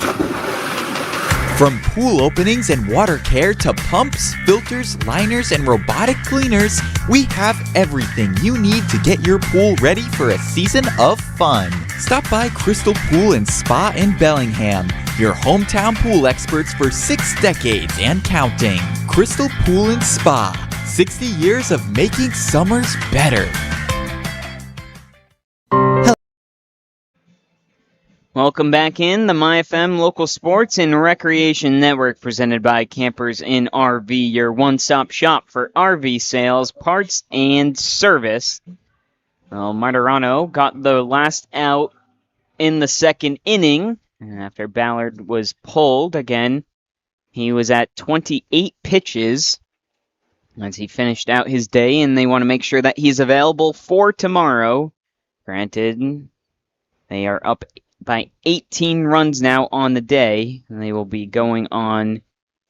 And tomorrow they will face the winner of game number, or the loser, excuse me, of game 7 today, which is right after this one, as that one is foul tipped. So they'll be playing either Hyde Park or Leominster, correct? Correct. It would be one of those two teams, but those two teams will both still be alive no matter what. And the loser of that game, or the winner of that game, will play the winner of game number 8. As that one's in there for a ball 1-1, which is Sandwich versus Franklin, which would mean the two teams that would be 3-0 would, or 2-0 would face each other. Called strike, 1-2 now to Carter Styspeck. Game would be at 1 p.m. tomorrow. We will have that coverage for you. As that one's lifted towards left field, it's in foul ground. Majorano hustling. Actually almost beat Fournier to it, looking for the overhead catch. A lot of speed on that run. Majorano did play outfield for high school as well. He played out in center field, so he's definitely got the speed. But it'll remain 1-2. And now the the task for Milford is to manage these pitchers. Yep. Here is the 1-2 pitch. That one's lifted to left field. This time Fournier barely has to move and makes the grab on the pop fly. That was perfect positioning from Fournier. He was playing in a little shallow. Stysbeck just kind of pokes his bat out to lift it in the air, and Fournier doesn't have to move at all. That brings up now the pitcher, Matt Vasello, started at second base. Looks like Lindsay is still warming up out there, as the first pitch from Martirano just misses outside on the breaking ball. Count is 1-0. Here's the next pitch. That one foul tipped on a high fastball.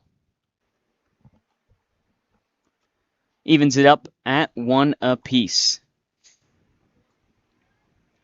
Digging himself back into the box. That one's a slow grounder and just gets past down the left field line. And 1-2 now to Vasello. Need more of this fan. Oh, it feels so nice. 1-2. Deep breath from Martirano. Here's the pitch. That one's lifted. Foul. Chasing it is Metcalf. And he will make the grab in foul territory to record the second out. 2 down. Martirano doing a good job just coming in here, throwing strikes. Exactly what you want here. They'll bring up J.J. Scanyon-Dean. I believe he's now playing first base, in fact. He started at DH. I think they lost their DH now.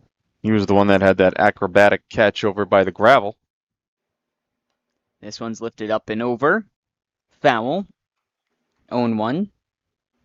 That was the 12th pitch thrown there by Martirano. Now facing a left-handed batter.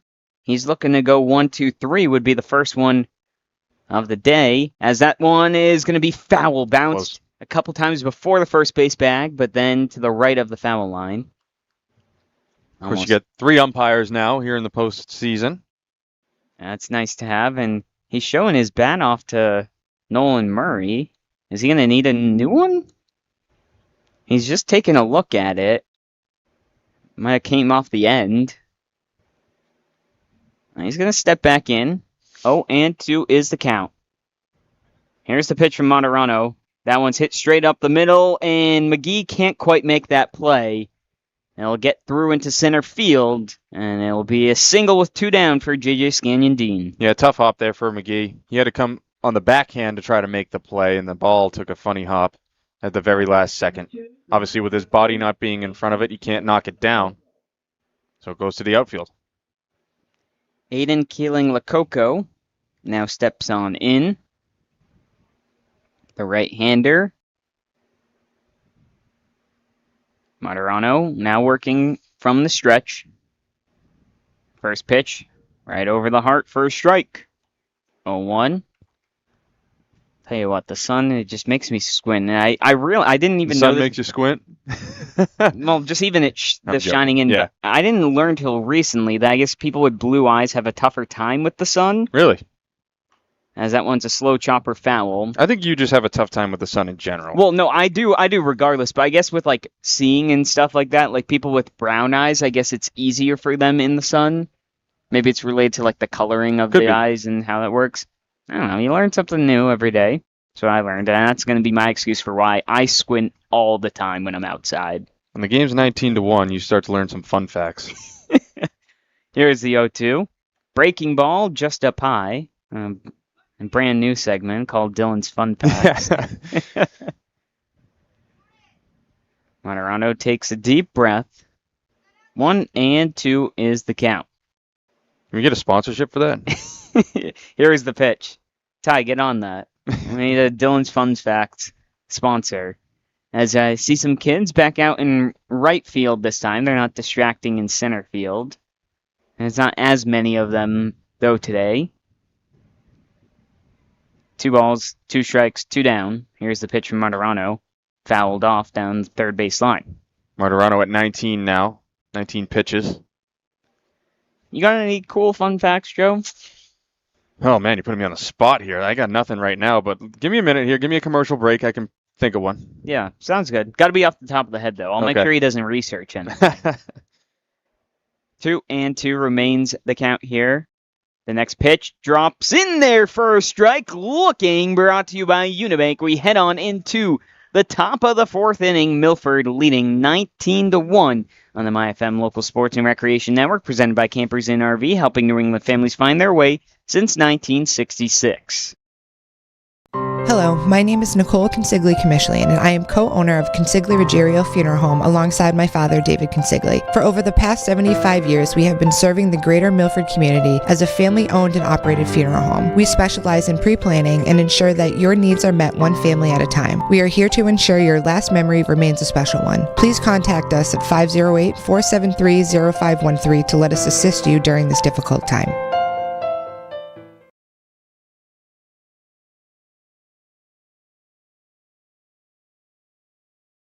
This presentation of the MyFM Local Sports Network is brought to you by PJ's Restaurants. Enjoy authentic barbecue at PJ's Smoke and Grill in Midway. Award-winning wings, burgers, and steak tips at PJ's Bar and Grill in Bellingham. Or all-day breakfast and lunch at the newly reimagined Miss Menden Diner. PJ's Restaurants, proud supporters of local sports and proud sponsors of the MyFM Local Sports Network. Hi, I'm Chris Foley, president of Unibank. Beyond banking transactions, Unibank's mission is to serve the Central Mass community through our philanthropic efforts. The more checking and savings accounts that you entrust to us, the more we're able to give back to nonprofit organizations. We have 14 convenient locations across the Central Mass region, and switching to us is an investment in your local community. Member FDIC, Equal Housing Lender, NMLS number 583135, unibank.com. Looking for a new ride? Make your next stop Milford Auto Mall. Now proudly serving customers from their new location on Route 140 in Hopedale, right next to Milford Tire and Service. Family owned and operated, Milford Auto Mall offers a great selection of quality used cars, trucks, and SUVs with friendly, hassle-free service. Whether you're buying your first vehicle or upgrading your current ride, Milford Auto Mall is here to help. Visit them today on Route 140 in Hopedale and The MyFM Local Sports and Recreation Network, presented by Campers Inn RV, your one-stop shop for RV sales, parts, and service. It'll be Ben Majorano to lead off this fourth inning for Milford. So, Joe, got that fun fact yet? Oh, I forgot. That's all good. One thing I learned. I went and saw the Odyssey. Recently, and I always thought that they brought the horse up to the gate and gave it to them. Apparently, they left it there, and they took it in. I didn't know that. That was Another something fun I learned fact. from that. The Odyssey was a really good movie, by the way. Would I fall for the Trojan horse, Ty asked me? Well, let's get to this pitch first, as that one's pulled by Vasali. I don't know. I probably wouldn't take the Trojan horse because I don't need something that big. I'm not a big items material type of person. Majorano grounds that one off to the shortstop, bobbles it at first. The throw is off target, and he's gonna be in there safe. That one's gonna be ruled an E6. Yep. Hasn't been many errors, in fairness, so far in this game. I'll bring walks and hits. Bring up Matt Petroli. I feel like I wouldn't take it because I'm not a material type of person, so I probably wouldn't fall for it, mostly because I wouldn't want the Trojan horse. What about you, Joe? I like free stuff, so yeah, I definitely fall for it. Fair enough. So Matt Petroli now 3 for 3 on the day. He swings on that one towards center field, and it's going to drop right in front of Steisbeck and moves up the runner just to bag Majorano. And first and second for the new batter, Josh Bouchard. Speaking of free stuff, thank you for the meatball subs, Dickie. Oh, yeah. They were delicious. I know. I was saying we've got some change. Normally we got hot dogs. We got hamburgers once, and then yesterday we got the pulled pork sandwiches, and then we got the meatball subs today. I said we're getting like slightly less messy sandwiches, as that one's in there for a strike on Josh Bouchard, who came in for Sean Bouchard. Whether or not he's hurt or not after taking one off the hand, we are yet to see, but his day is done. Next one Just misses 1-1. Speaking of sandwiches, is a hot dog a sandwich to you, Joe? Oh boy, here we go. No. I would End of story. agree. I don't think it is. A hot dog. I think a hot dog's a hot dog. It's its own thing. Yeah. Doesn't have to be classified, I think. Yeah. That's it. We don't got to break everything into many things. The 2-1 lifted up by Bouchard foul. I'll even things at 2-2. What other controversial things can we talk about that aren't too controversial? That we're not afraid to talk about on the. I meant like not too like pineapple on pizza. If we want to keep with food, yeah, I don't like pineapple on pizza either. Out on that. Here's the 2-2. This one's lifted to right center field gap. That one is going to get down and moving up all the way, and it's going to be a double for Josh Bouchard as it's bobbled with in center field. It's an RBI double, in fact. How are your opinions on bees, Joe? I hate them. They're the worst. They're trying to mess with me, too. I will agree with you on that fact. I do not like bees. I used to be allergic to wasps. Used to be? Yes, I got tested. So I got stung when I think I was 4. I got stung by a bunch and got rushed to the hospital. Then when I was either 11 or 12, they had me go in for one of those allergy tests, and they tested me for 6 different bees, 3 different strengths of venom to see if I was allergic, and I wasn't. However, I hate needles, so that was not fun. Oh, I made contact on that one. Now I really got it mad. Oh, now it's angry.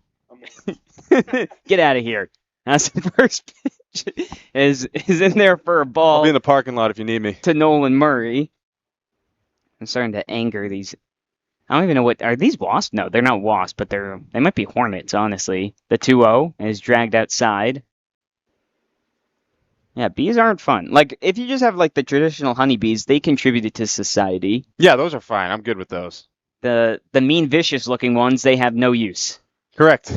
As ball 4 taken for Nolan Murray in an account where we were more focused on the bee hovering around us, and it loads up the bases. The same one, too. It just wants to keep hanging in this corner right here, right next to me. I don't know. Like, can't you find a new home? I think they might do it for Vassallo on his day. He's going to lose the ball. It's 21 Milford.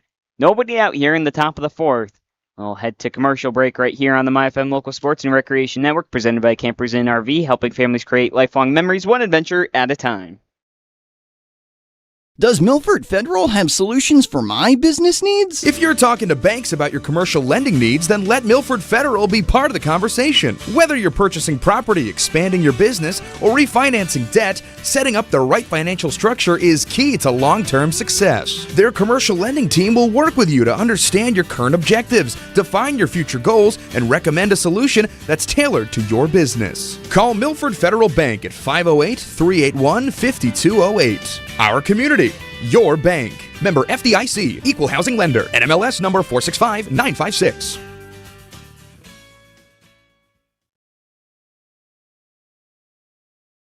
Looking for a new ride? Make your next stop Milford Auto Mall. Now proudly serving customers from their new location on Route 140 in Hopedale, right next to Milford Tire and Service. Family owned and operated, Milford Auto Mall offers a great selection of quality used cars, trucks, and SUVs with friendly, hassle-free service. Whether you're buying your first vehicle or upgrading your current ride, Milford Auto Mall is here to help. Visit them today on Route 140 in Hopedale and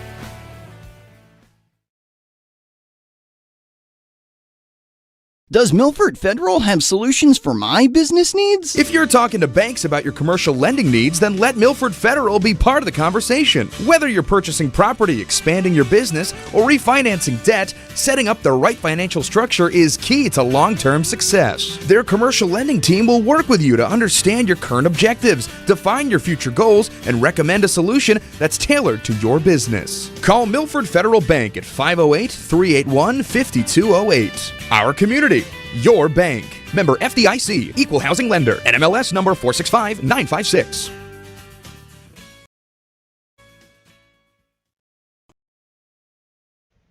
Welcome back on in here to Pheno Field for the state tournament of American Legion Baseball, Massachusetts.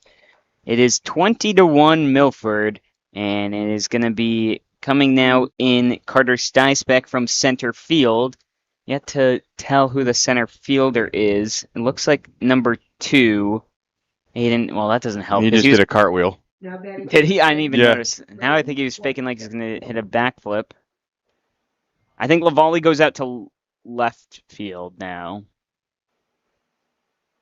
I think. And Keeling Lococo moves to center. Sure. Sure. All right, let me write that down. And up to bat now is Brady Wadge? Wait, no. Yeah, that's correct. Brady Wadge is up to the plate with the bases loaded. Takes the first one for a ball. We're all over the place with our changes. Yeah, I've given up. Fair enough. Well, let's see if the cursed leadoff hitter can get a hit here, or at least reach base, as that one's up high, 2-0. Again, bases are juiced. Murray on first, Josh Bouchard on second, and Matt Pedroli is standing on third base. Stysbeck comes set. There's the 2-0. That one's inside as well, 3-0. Well, if we can go sports-adjacent news, LeBron James signs with the Sixers. $8 million. We kind of spoke a little bit off the air yesterday how LeBron and Patrick Kane are making the same amount of money per year. Yeah. They, in fact, got the same contract as that one's called a strike on Waj. They both got 2 years, $8 million average. I can't believe LeBron decided to sign for $8 million. I mean, that's a clear-cut sign that he's just chasing wins right now. He is. Because he probably could have gotten way more. Here's the 3-1. Big swing from Waj over that one. Going to bring the count full. He did say he would take the vet minimum. So he's obviously chasing another ring because I thought he was just going to go back to the Cavs and do one last season with Cleveland. It would have been his third stint. Here's the payoff pitch. That one's foul. And I think that would have been the most boring choice. So I'm glad he didn't go back to Cleveland. I think this is the most exciting choice for the NBA. With him going to Philly. And to think the 76ers were a lower-seeded team that were uncertain of their future. They go out, trade for Jaylen Brown, which I think most Boston fans have the same opinion on that trade, as the 3-2 is hit into foul territory. Chasing it once again is Scanyon Dean, but it's going to go beyond his capabilities. And because of that, it allows for LeBron to consider them as a team to go after, and now they have a amazing starting five of what you would presume be Tyrese Maxey, VJ Edgecombe, Jaylen Brown, LeBron James, and Joel Embiid. There's a lot of mouths to feed on that team, and I think that's the one hesitation I think any skeptic has is, there's only one basketball. I think I saw something that 4 of those guys here is the payoff pitch again. Waj hits that one out to shallow center field, coming on in, and Lococo makes the grab. And there's going to be no tag up, so that records the first out, and it's still the cursed position. I know. Here in the 4th inning, it'll bring up Joey McGee. Yeah, the number 1 hitter right now is over 5, whether it's a combination of Pedroli and Wajda. But as I was saying, I think 4 of those players are the top in touches or something per possession or something, some stat like that. So I would agree that there's only one ball to go around. I will say, I think you can count on LeBron having his fair share of, as the first pitch is a strike, his fair share of rest days, and then I don't know if Embiid's going to stay healthy the full year. So. Exactly. Yeah. So they're hoping they'll probably just be healthy for the playoffs, but we'll see. Count is 0-1, bases still loaded, 1 down. Stysbeck lays that one in. That was a ball? I thought that was a strike. I could have sworn that was anything should be a strike at this point. I know. Normally, you don't like to do it, but a lot of times they will grow the zone a little bit. As the second baseman just did a spin move after coming off of covering second base. That one's in there for a ball, 2-1. Well, at least, Northampton's having fun out in the field. This is going to turn into banana ball soon. Yeah. Milford's got the banana ball colors. They do. 2-1. Here's the pitch. That's in the dirt. 3-1. I know Jackie Bradley Jr. is playing for one of those teams. I think it's the Clowns or whatever. Okay. He's on that team. I know he made an appearance, and now he's a permanent player in that. Sure, he makes some tremendous plays in the outfield. What a sight it was to see him play center field for the Sox. That one's just inside. No, it's going to call a strike. There you go. That's expanding the zone. Because that's not a strike earlier in this game. So Joey McGee gets the count full. Now, how about the center fielders the Red Sox have had across the years? Always really great defensive center fielders. Really good ones, yeah. And it's great to see Rafaela turn it on offensively a little bit. As that one's up high, and it'll walk in a run for number 21, and an RBI there for Joey McGee. They'll bring up Jackson Fournier. Well, he hit a 2-run home run last time. How about a nice grand salami? Just going to keep calling it. Going to continue to try to keep calling. No, I wasn't trying to call it. I'm just saying a grand slam would be pretty cool to see. It would be. But hitting back-to-back shots are hard to do. Here's the first pitch. Ooh, he lifts that one up and over. That was his home run swing. It'll be 0-1. As you mentioned, Joe, when we looked, it was Rafaela who got the RBI single. In fact, now the Red Sox are winning 3-0. So here's the 0-1. And they do that thing where, who was it? Was it Jim Nance that was calling 2 football games at once? No. I'm not. Oh, it was. Who was it? Oh boy, Kevin Harlan. Kevin Harlan, that's who it was. He was calling 2 football games at once. I can do that with the Sox game as well for you folks out there. Here's the 1-1. That one's fouled off. It was back in the 4th. Jarren Duran singled and scored 2. Very nice. So good. See his back going. Well, the questions are with him in the field. Who knows how long he'll remain a Red Sox? Yeah, not sure. Will he make it past the trade deadline? Here's the 1-2 to Fournier. Fouls that one off. Seemed like a certain he was going to be gone the past offseason. Yes. And even at the deadline last year. Yet he remained. Roman Anthony's status is who knows what. Tristan Casas is MIA. That means he's in Miami, by the way. Yeah. Here's the 1-2. That one is hit foul territory. Chasing it is the catcher, Millen, and he can't quite make the basket catch. Don't know why LaFlamme didn't really make an effort to go for that ball. Now, he must not have tracked it right away off the bat. It will remain 1-2 with 1 down.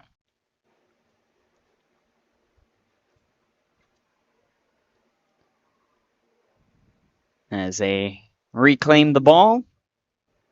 Tell you what, the next game might not start on time. No, I don't think so. With the slow pace of this game. In the on-deck circle is Gavin Metcalf.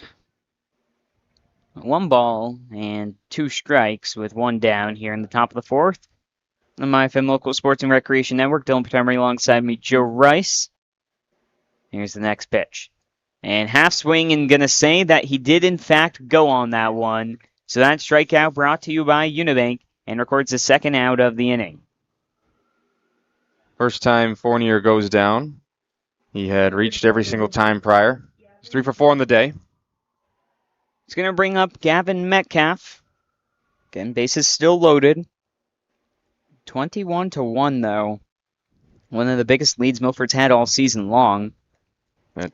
As that ball goes past and taking the extra base will be everybody. They'll make it 22-1. I don't know how that didn't hit Metcalf. He just about scooted out the way.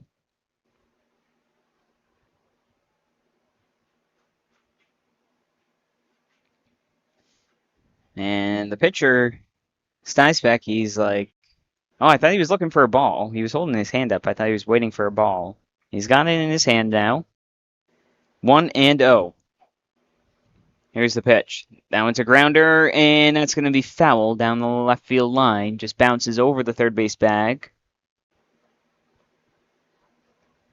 I'll move it to 1-1, the count here. Top of the 4th inning. Here in beautiful Milford, Massachusetts at Pheno Field. And that pitch is, in fact, going to hit Metcalf. He wears it off the rear end. And he'll take the free bag. I'll bring up now Sam Schoenberg, the last hitter who hasn't hit yet this inning. Milford's hit around in the first, hit around in the second. They didn't in the third, but a chance now here in the fourth with 2 down and bases loaded.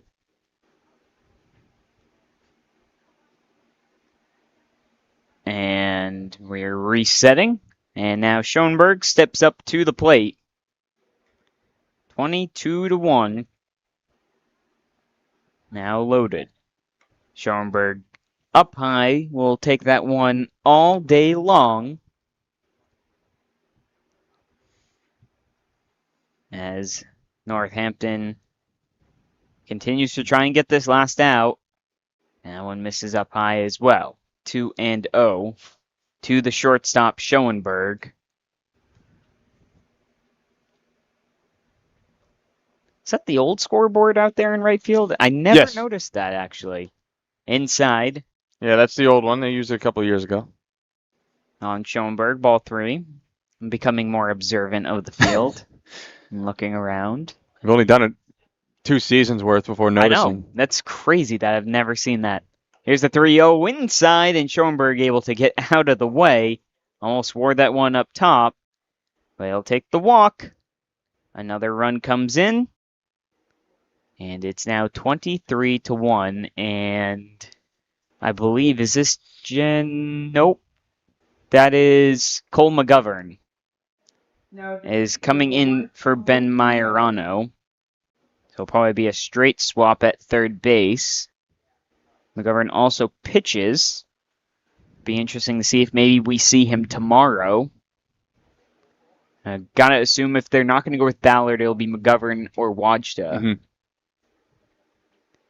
Here's the next pitch. That one is in there for a called strike. So we got McGee at third, Metcalf at second, and Schoenberg. As that one's hit towards the shortstop, he bobbles it. The throw across the diamond is in time. Gets him out, and that'll do it for the inning. We head on in to the bottom of the fourth. Milford leading 23-1. Right here on the MyFM Local Sports Network. Sports and Recreation Network, presented by Campers in RV, your headquarters for camping, road trips, and summer fun. For 60 years, Crystal Pool and Spa has been helping families dive into summer the right way.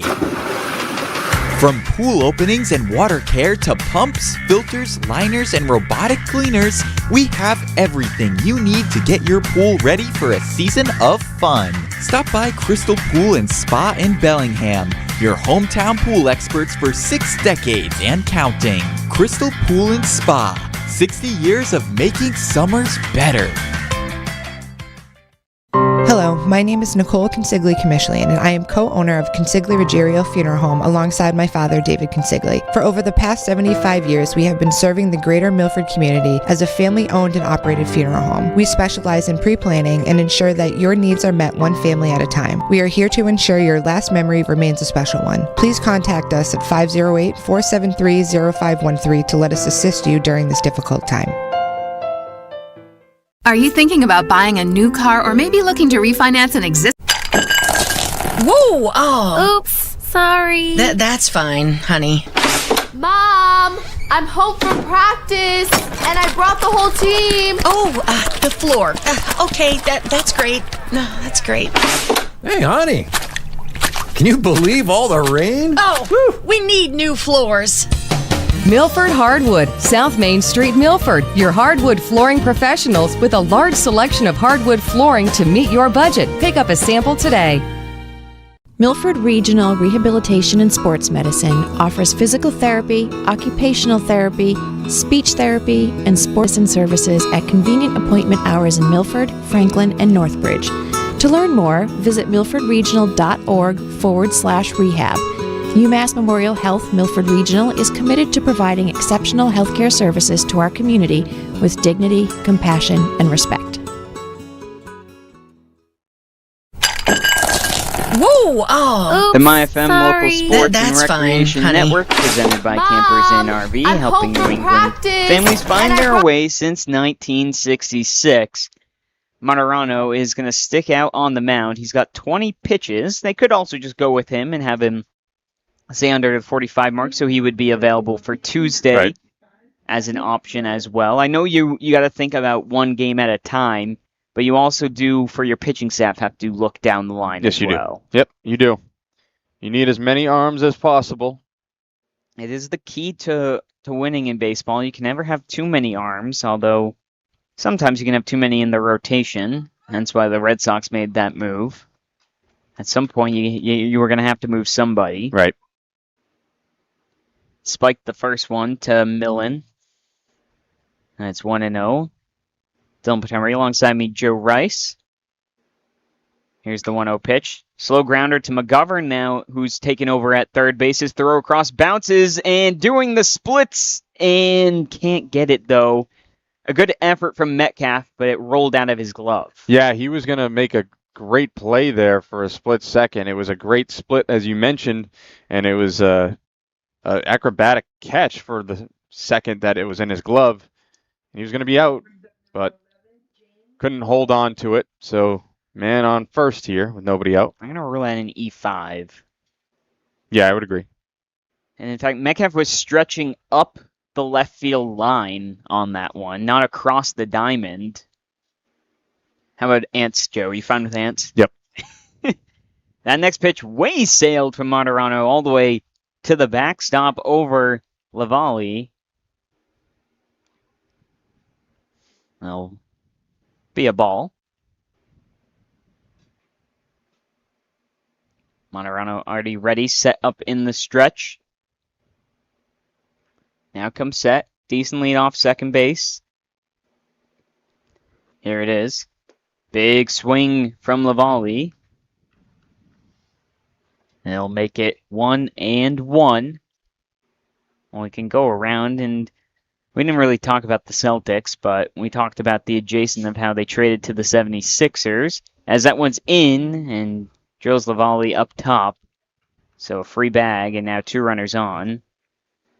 Yeah, not the start you want here in the 4th inning for Milford. I know you're up huge, but you want to end this game cleanly. That's a hit by pitch and an error to get this inning started. Brings up Harrison Laflamme. Now at the plate, number 23, The Celtics were kind of reshaping their team.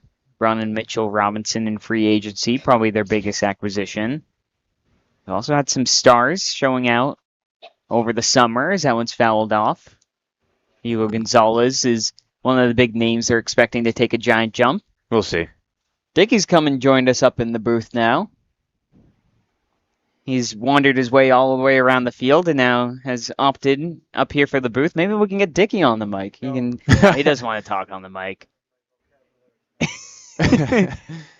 Yeah, that one's in there for a strike. He said his vocabulary is not very good, and I think it might be a little vulgar for the radio as well. Count is 0-2 now. Here to Laflamme, who waves his bat over. Martirano comes set, and now will reset and wants to redo the signs. 0-2. Now peeking back at second base. Here's the pitch. That one's lifted out towards right field, coming on in and making the grab out there and throwing all the way as almost kind of tagging up for a second. I believe is that Wajda out there now? Yes, it is. I was just assuming because he came in for Pedroli. I had never made the change on my scorebook yet. Records the first out of the inning, though. And I think Martirano is going to just keep going. He'll go at least to that 45 pitch mark. I don't see Lindsay warming up, but I would expect him to maybe close out part of this inning. As I believe we have a pinch hitter now. It's Cody Keel, who comes in for Matt Walco. That first pitch lifted up. McGee calls everybody off. Again, he barely had to move. And of course now, well, whoever, I don't know who's in charge of the defensive positioning for this Milford team, but they're doing a great job. Multiple times here today where they hadn't had to move yet. 2 down. And it will be Caleb Jurisma. Martirano comes set. This is pitch 31. Breaking ball loops in there for a strike. So Martirano officially will have to have at least 1 day of rest. Or wait, no, is he on the left? He's on the right? He's on the right. Yeah, he should be on 31. Counts 0-1. Another looping ball is foul tipped.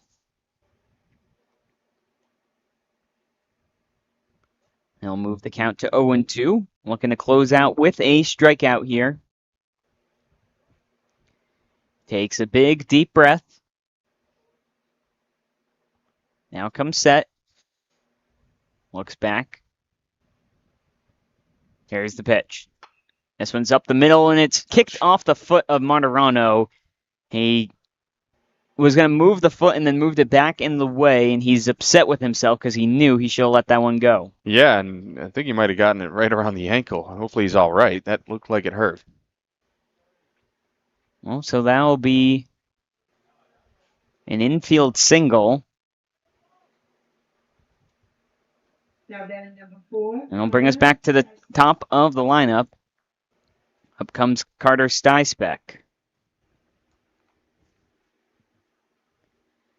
Now, had been doing some of the pitching. 2 down, and the bases loaded here for Northampton. Here's the first pitch. That one, breaking ball, just missing. It'll bring the count to 1-0. Let's see what the temperature has made its way up to. It's still 78. As that one's in there for a ball up high. And I'll tell you what, after tomorrow, the weather doesn't look too pretty for the week. No, it doesn't. I might run into some issues here at Pheno Field. Here's the 2-0 pitch. Right over the heart of the plate for a strike. Tuesday, Wednesday, Thursday, Friday, Saturday, Sunday, Monday, all projecting rain. Heavier on the Wednesday and Thursday, though. 2 balls, 1 strike. Here's the pitch. That one just missing low. Obviously, Wednesday will be the final game or games. All dependent on what is necessary. Can extend to Thursday, I believe, if there's rain. The 3-1, that pitch goes by. Doesn't matter, though. It's a free walk. And the second run will come across the board for Northampton.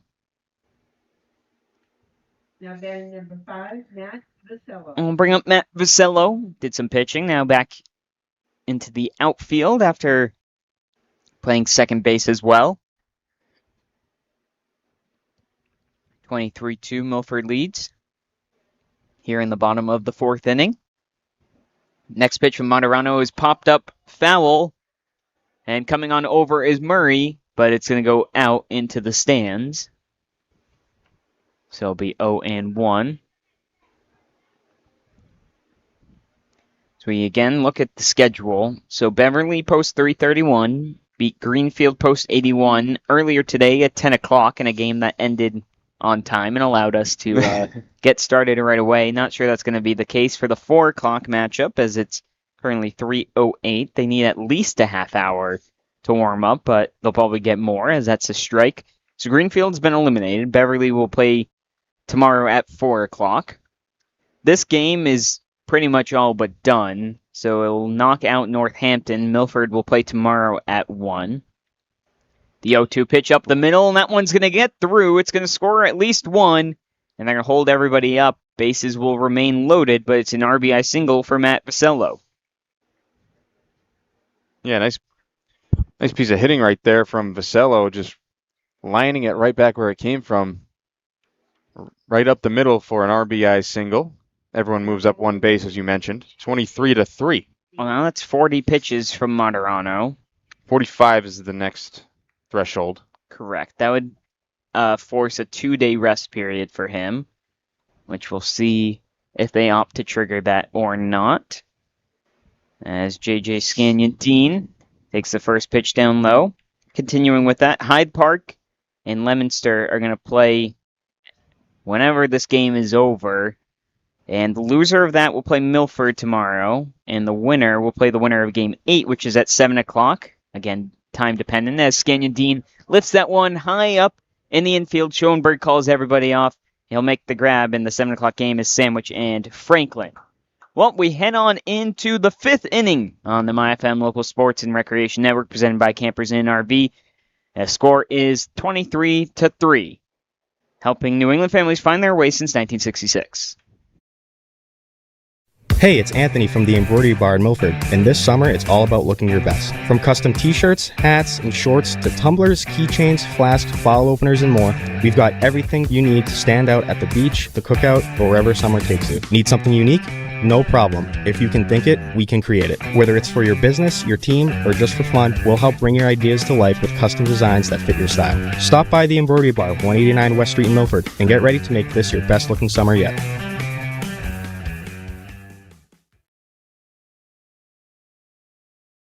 Hey, this is Jay with Full Service Junk Removal in Natick. From construction debris to furniture, yard waste, scrap metal, even hot tubs, we haul it all. Need a dumpster? We got you covered. Give us a call at 617-838-4977. Full service junk removal in Natick, clearing the way for local teams and families to win. FullServiceJunkREM.com. Hey, this is Ray, the owner of Tailwind Tavern and Hopedale Pizza Market. We've got pizza, sandwich, chicken, seafood, and drinks, perfect for the whole family after the game. From post-practice dinners to game day nights, make the winning stop Tailwind Tavern in Hopedale, where families win after the game. Hey, this is John, owner of Done Right Asphalt Repair. We handle asphalt paving and repairs, seal coating, crack sealing for both residential and commercial properties. We do it the right way. When your pavement needs a comeback, make the smart play. Asphalt done right. DoneRightAsphaltRepair.com. McIntyre Loam is proud to support the fine young athletes, coaches, and local schools featured on the MyFM Media Local Sports Network. For generations, McIntyre Loam has helped homeowners, landscapers, and communities build from the ground up, providing quality loam, mulch, gravel, stone, and reliable delivery you can count on. It's the same commitment to hard work, teamwork, and doing things the right way that we see every time these local teams take the field. McIntyre Loam, proudly supporting local sports and the communities we call home.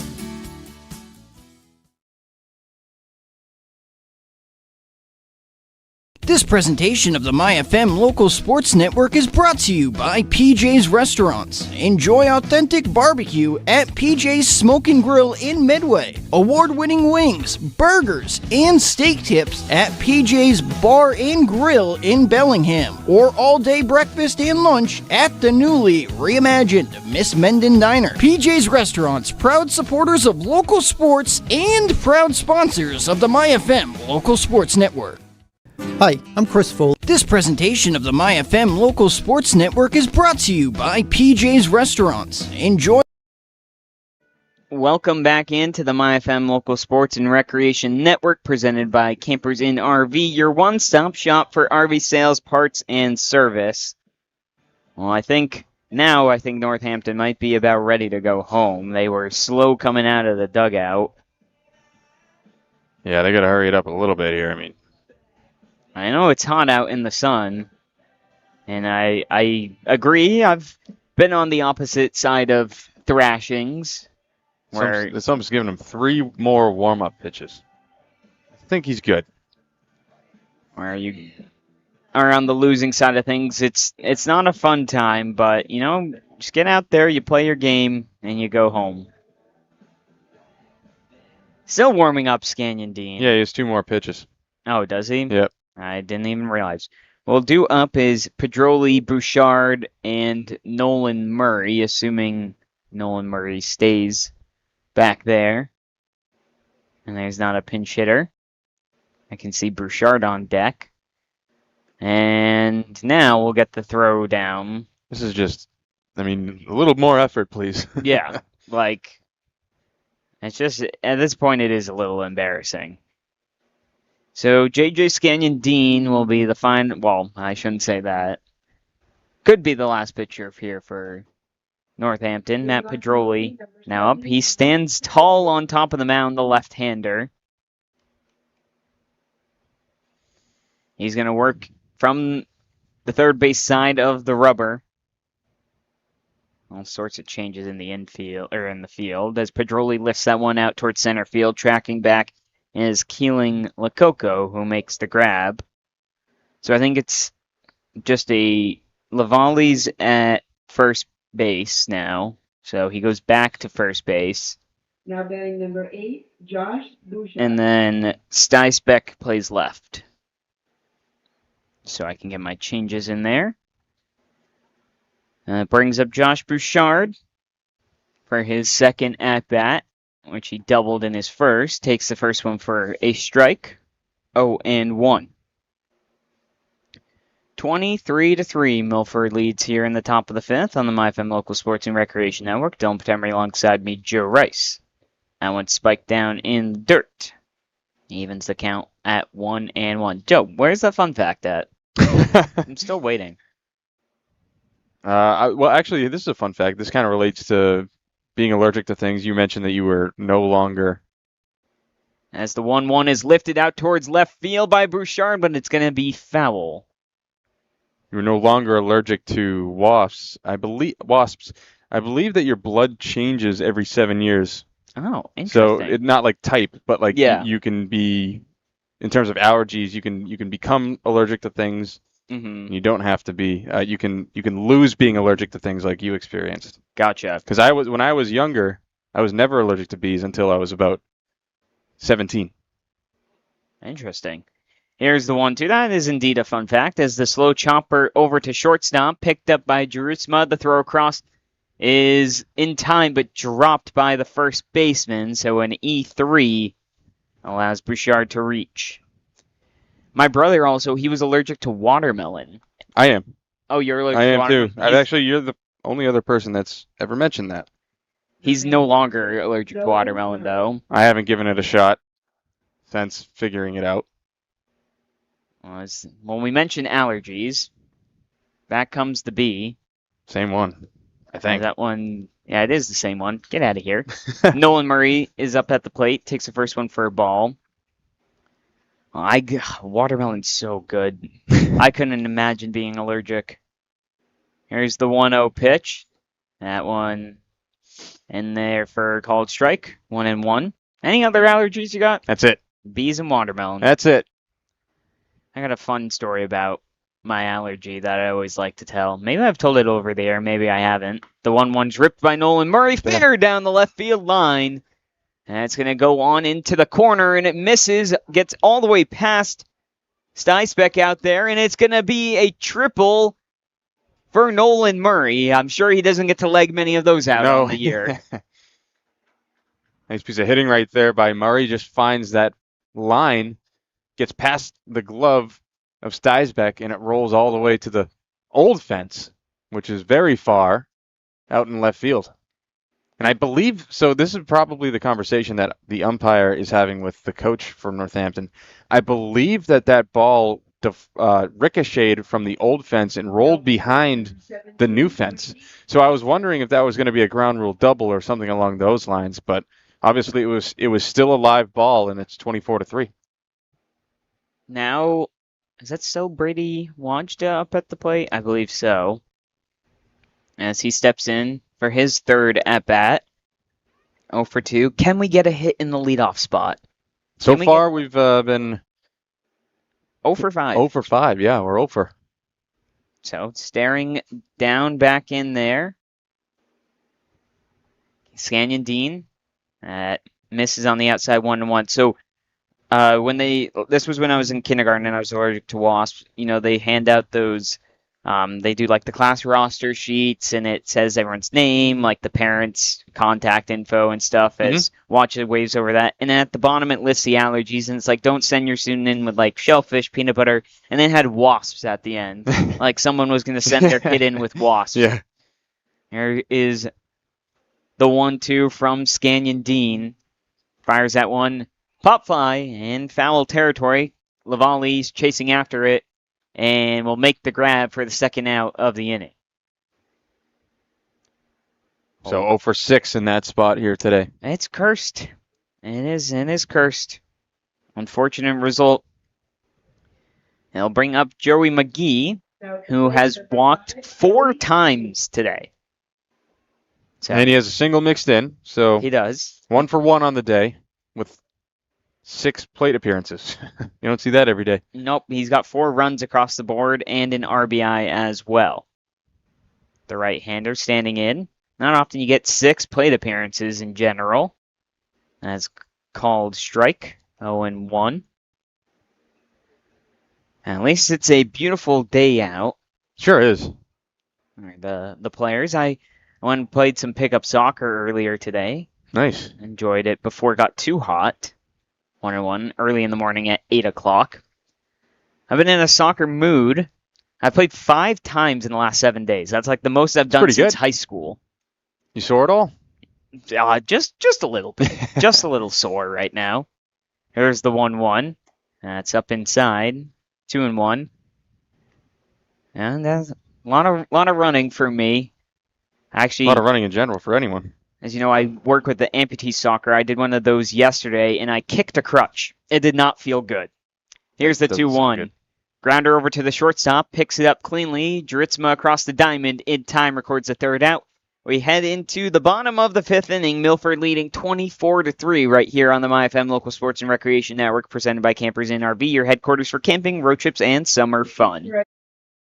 Hi, I'm Chris Foley, president of Unibank. Beyond banking transactions, Unibank's mission is to serve the Central Mass community through our philanthropic efforts. The more checking and savings accounts that you entrust to us, the more we're able to give back to nonprofit organizations. We have 14 convenient locations across the Central Mass region, and switching to us is an investment in your local community. Member FDIC, Equal Housing Lender, NMLS number 583135, unibank.com. Looking for a new ride? Make your next stop Milford Auto Mall. Now proudly serving customers from their new location on Route 140 in Hopedale, right next to Milford Tire and Service. Family owned and operated, Milford Auto Mall offers a great selection of quality used cars, trucks, and SUVs with friendly, hassle-free service. Whether you're buying your first vehicle or upgrading your current ride, Milford Auto Mall is here to help. Visit them today on Route 140 in Hopedale and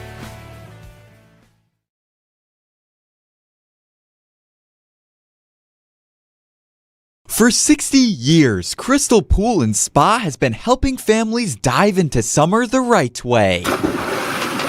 From pool openings and water care to pumps, filters, liners, and robotic cleaners, we have everything you need to get your pool ready for a season of fun. Stop by Crystal Pool and Spa in Bellingham, your hometown pool experts for 6 decades and counting. Crystal Pool and Spa. 60 years of making summers better.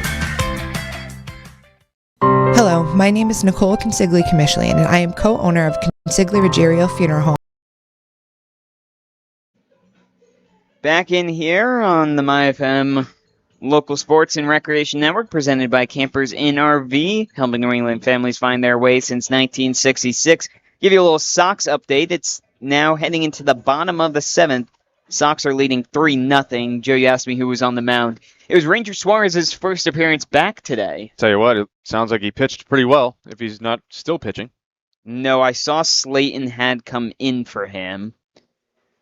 No one coming in for Materano, though. We do have a change. Yaniel Poppy coming in for Scanyon Dean. Mark that in my scorebook. That is all over the place now. Swings on the first pitch for a strike, so Materano, he throws 3 more pitches. He will be out for the next 2 days. As the next one, a slider missing out wide. The threshold is 60 for 2 days rest, meaning he would be available should Milford make it all the way to Wednesday. That one misses up high, 2-1. I was going to get you how far. I'm guessing he got pulled in the 6th inning. Did Suarez, working from the windup. Here's the 2-1 for Materano. He pushes that one low. Suarez, he only went 4 innings, so maybe he was on a bit of a pitch count. Right. 64 pitches thrown, 42 strikes. I mean, that's just how he does it. Yep. As walking Yanyo Papi, he'll take first base off, and up will come Aiden Keeling Lakoko. But he had 6 strikeouts in 4 innings, so a pretty good start for him. And then Weissert came in. Get out of here, B. Tyson Guerrero pitched an inning, and then Justin Slayton pitched an inning. All not allowing a run. Been a pretty good performance from the bullpen. Here's the first pitch, a grounder to third base, and McGovern can't quite pick that one out. Actually, it's Dubowick now playing third base. Now McGee's at shortstop. Okay, we had some changes I didn't notice in the field for Milford as well. McGovern's playing second base. Okay, any changes? And then I forgot to mention, we did see Iarussi came into left field for Fournier. Okay, so that's Dubowick there. As now LaValle comes in with 2 runners on, nobody out. Here's the pitch, that's up high. Monterano is just struggling a little bit to find the zone, hence why Murray's going to go out and talk to him. He's now at 49 pitches. How many games back are the Sox now in the standings? That's my question. Division-wise, I think there's 7.5. Okay. 8, yep. 8 of the Rays. Okay. And then the wild card, I'd have to go into the specifics to find that out. I'll get you guys that in a second to give you the update there. Here's the 1-0. That's up high. Obviously, at some point, well, they're second in the wild card. They're the second wild card spot. They're 5.5 back of the Yankees. And a game up on Cleveland. Foul tipped. We'll make it 2-1. I'll tell you what, there was a big gap where I was done with the Red Sox. Me too. I didn't watch them for a good 2 to 3 weeks straight. I mean, it was tough because they weren't hitting. And it was the way that they would lose, they just looked lifeless, so it's not enjoyable to watch. Here's the 2-1. That's down low. And I gotta say, probably when they were around the 9 or so spot of their winning streak, I'm like, all right, let me start tuning back in now. 3-1 is the count here. The next pitch. That's in there for a called strike on the outside corner. Even if LaValle doesn't want to agree with it.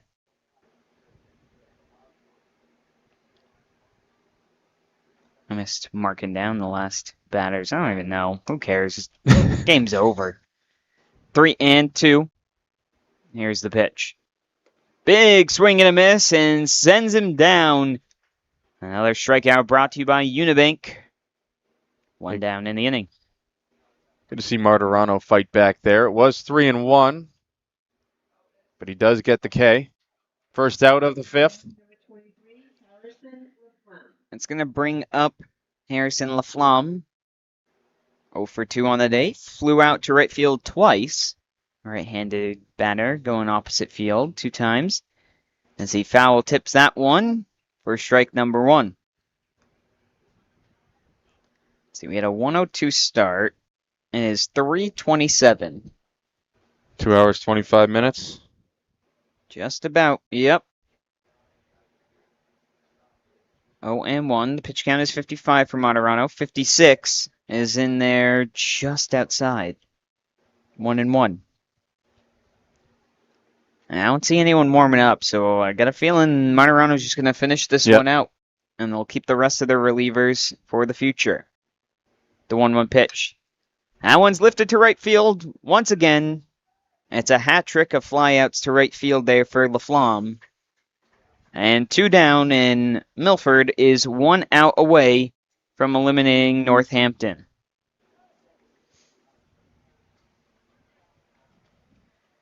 Well, up now is going to be Cody Keel for his second at-bat. Batted last inning. There's the pitch. That one's up high.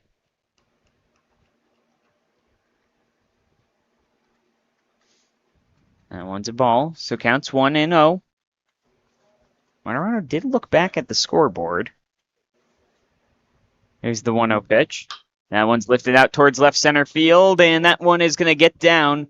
Iarusi's going to pick it up off the one hop, hit the cutoff man, and that's going to score a run. It'll make it 24-4. A nice piece of hitting right there to keep this game alive.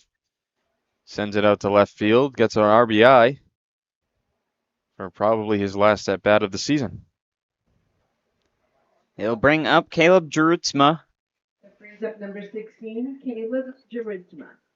Again, we're here in the bottom of the fifth. Milford leading 24-4. Dylan Patembry alongside me, Joe Rice. Comes set does Matarano. Here's the pitch. Drags it wide. And that was pitch 60. Comes set. Here comes pitch 61. And one's fouled.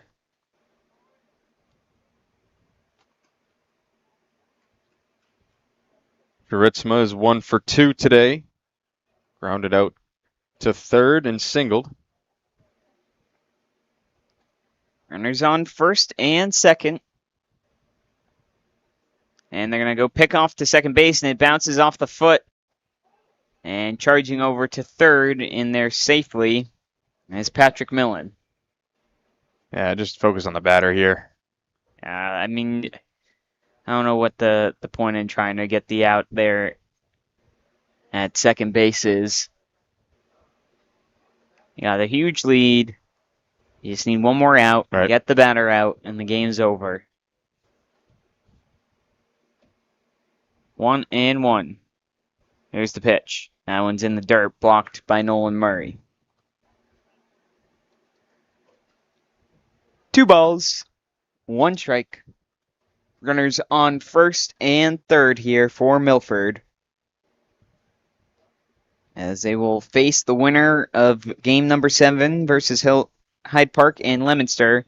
A hit and run deal. Run's going to come in to score, coming all the way from first to third. The throw from Iarusi is too high.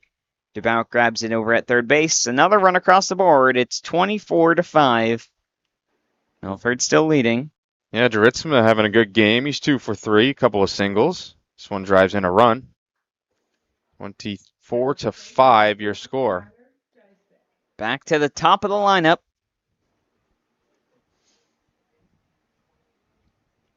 Carter Stysbeck, who's moved around now, finds himself in left field to close out the game. Here's the pitch from Matarano. Breaking ball. Just missing a pie.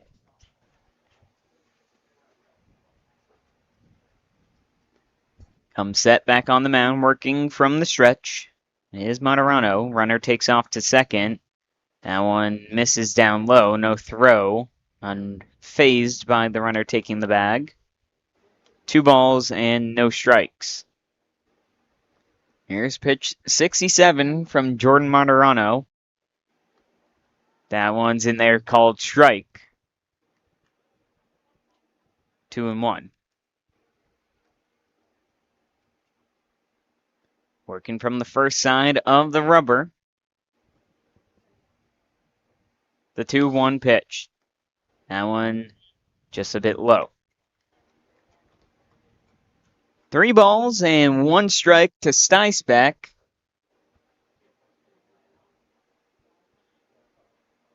Two down here. Runners second and third for Northampton. The pitch.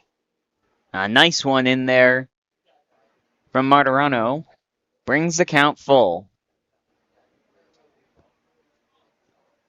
Now just 1 pitch away is Milford from eliminating Northampton and moving on in the state tournament. And time is called.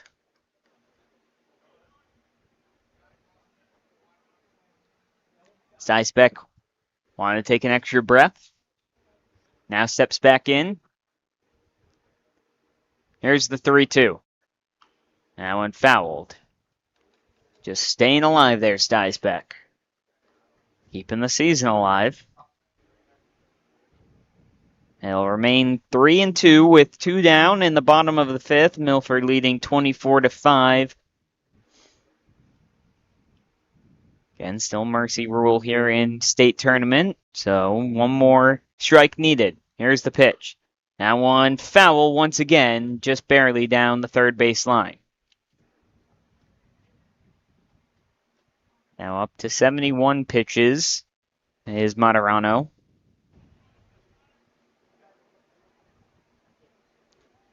Now 5-0 after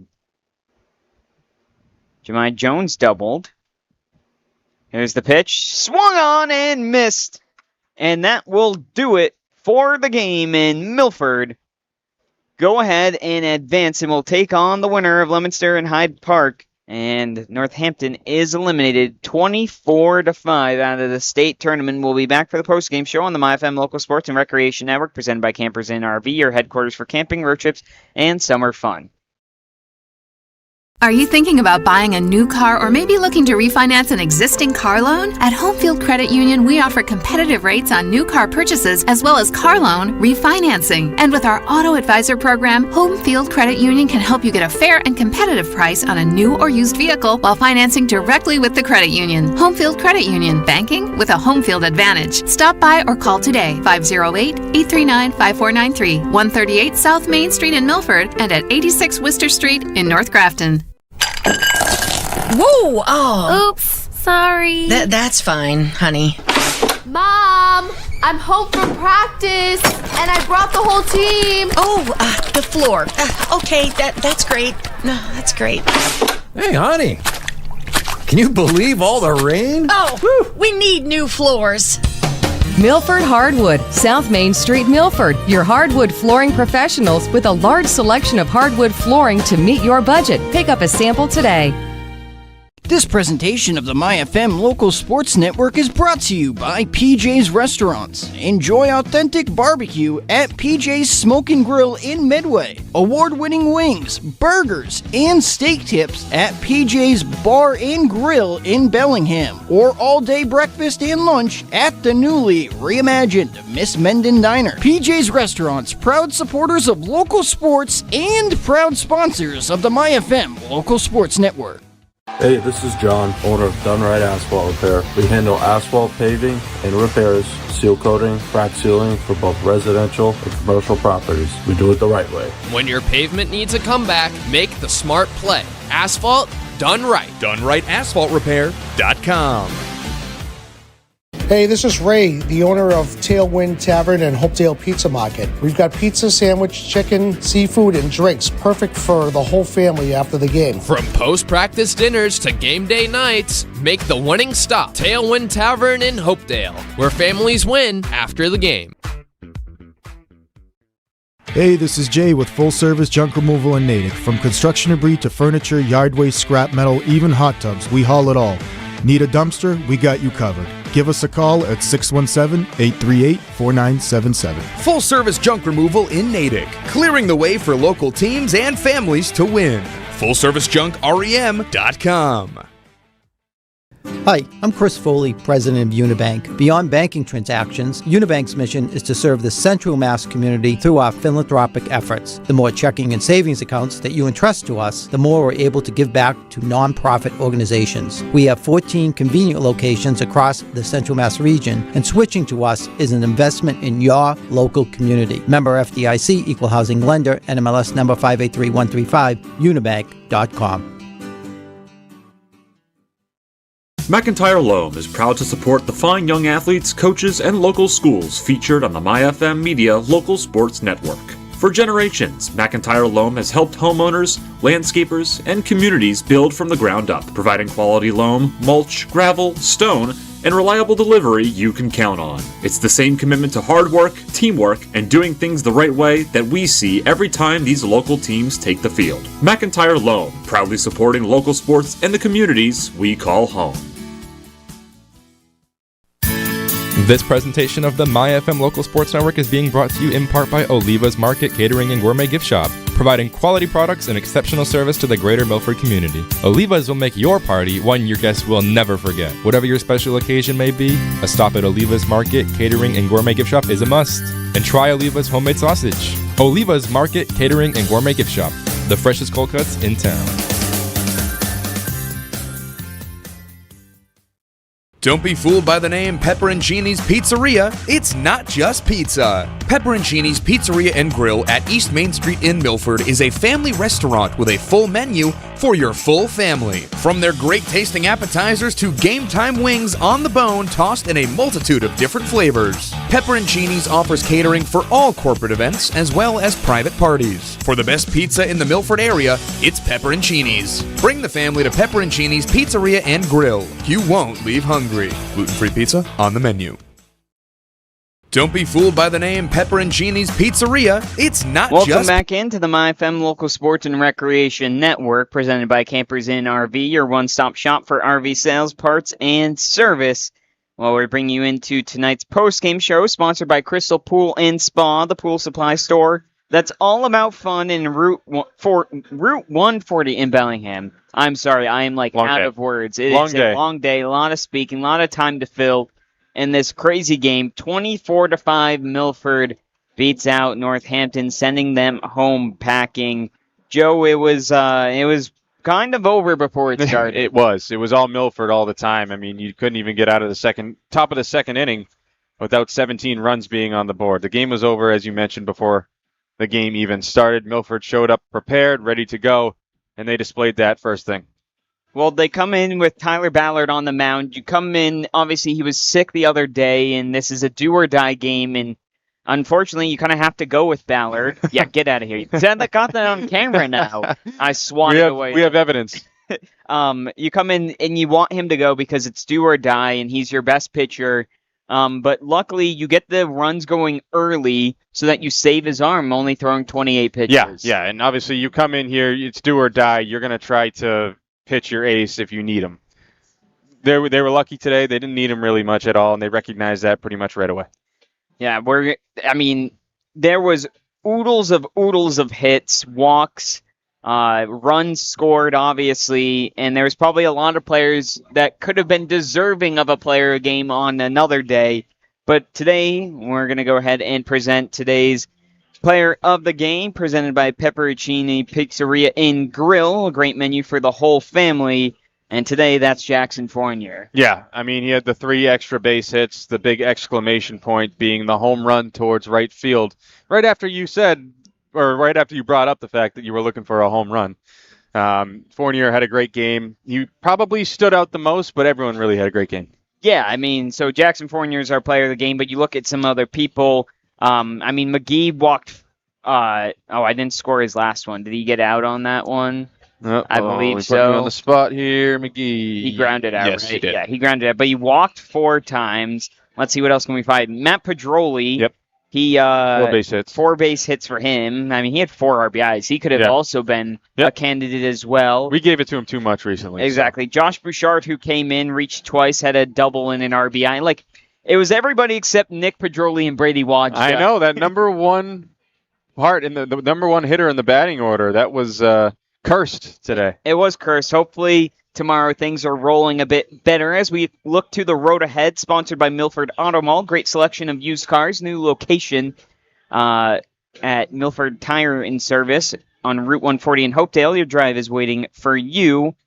When we look at that road ahead, and it's one game tomorrow, they're going to go ahead and play at 1 o'clock. The winner or the loser of this game here between Hyde Park and Leominster, both teams are 1-0 and move to 1-1. And they will take on Milford. We think Leominster is the more likely of the teams, they play loser of this game. Okay, so we think that Leominster's more likely going to win, so it might more likely be Hyde Park that they end up facing. If it is Leominster, though, that would be a rematch of the championship game. And notably, Brady Wajda pitched that, and maybe even though he pitched well, you don't want to pitch him again because they already saw him. It's going to be a lot of mind games, but again, I'm sure Coach DeVito is going to stick out and watch this game and see how both teams perform. Well, and you know what? He has a decision to make now, too, because Tyler Ballard only threw 28 pitches. He's eligible to pitch tomorrow. He is. It's whether they want to start him or they want to go with someone like Cole McGovern or Brady Wajda and maybe just have Ballard available in the pen. But again, it's an elimination game, and Ballard's your best pitcher you have available right now. Giancola will not be available for the rest of the tournament. It's to be seen. Well, that's going to do it for us here Want to thank our cameraman, Matt Lunt. Want to thank Ty McCormick doing the production here. Rachel Getty's back at the station.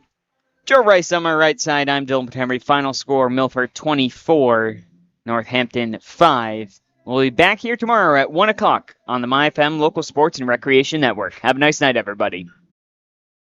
There's nothing like hometown sports. The roar of the crowd, the thrill of Friday night lights, and the pride of seeing our young athletes give everything they've got. This season, your business can stand right beside them by becoming a sponsor of the MyFM Media Local Sports Network, covering football, hockey, basketball, soccer, and Milford Legion baseball. Support the teams, celebrate the athletes, and stay atop of the mind with thousands of passionate local families who love our coverage. Join the businesses that invest in our community's future. Visit myfmdigital.com to book a meeting today.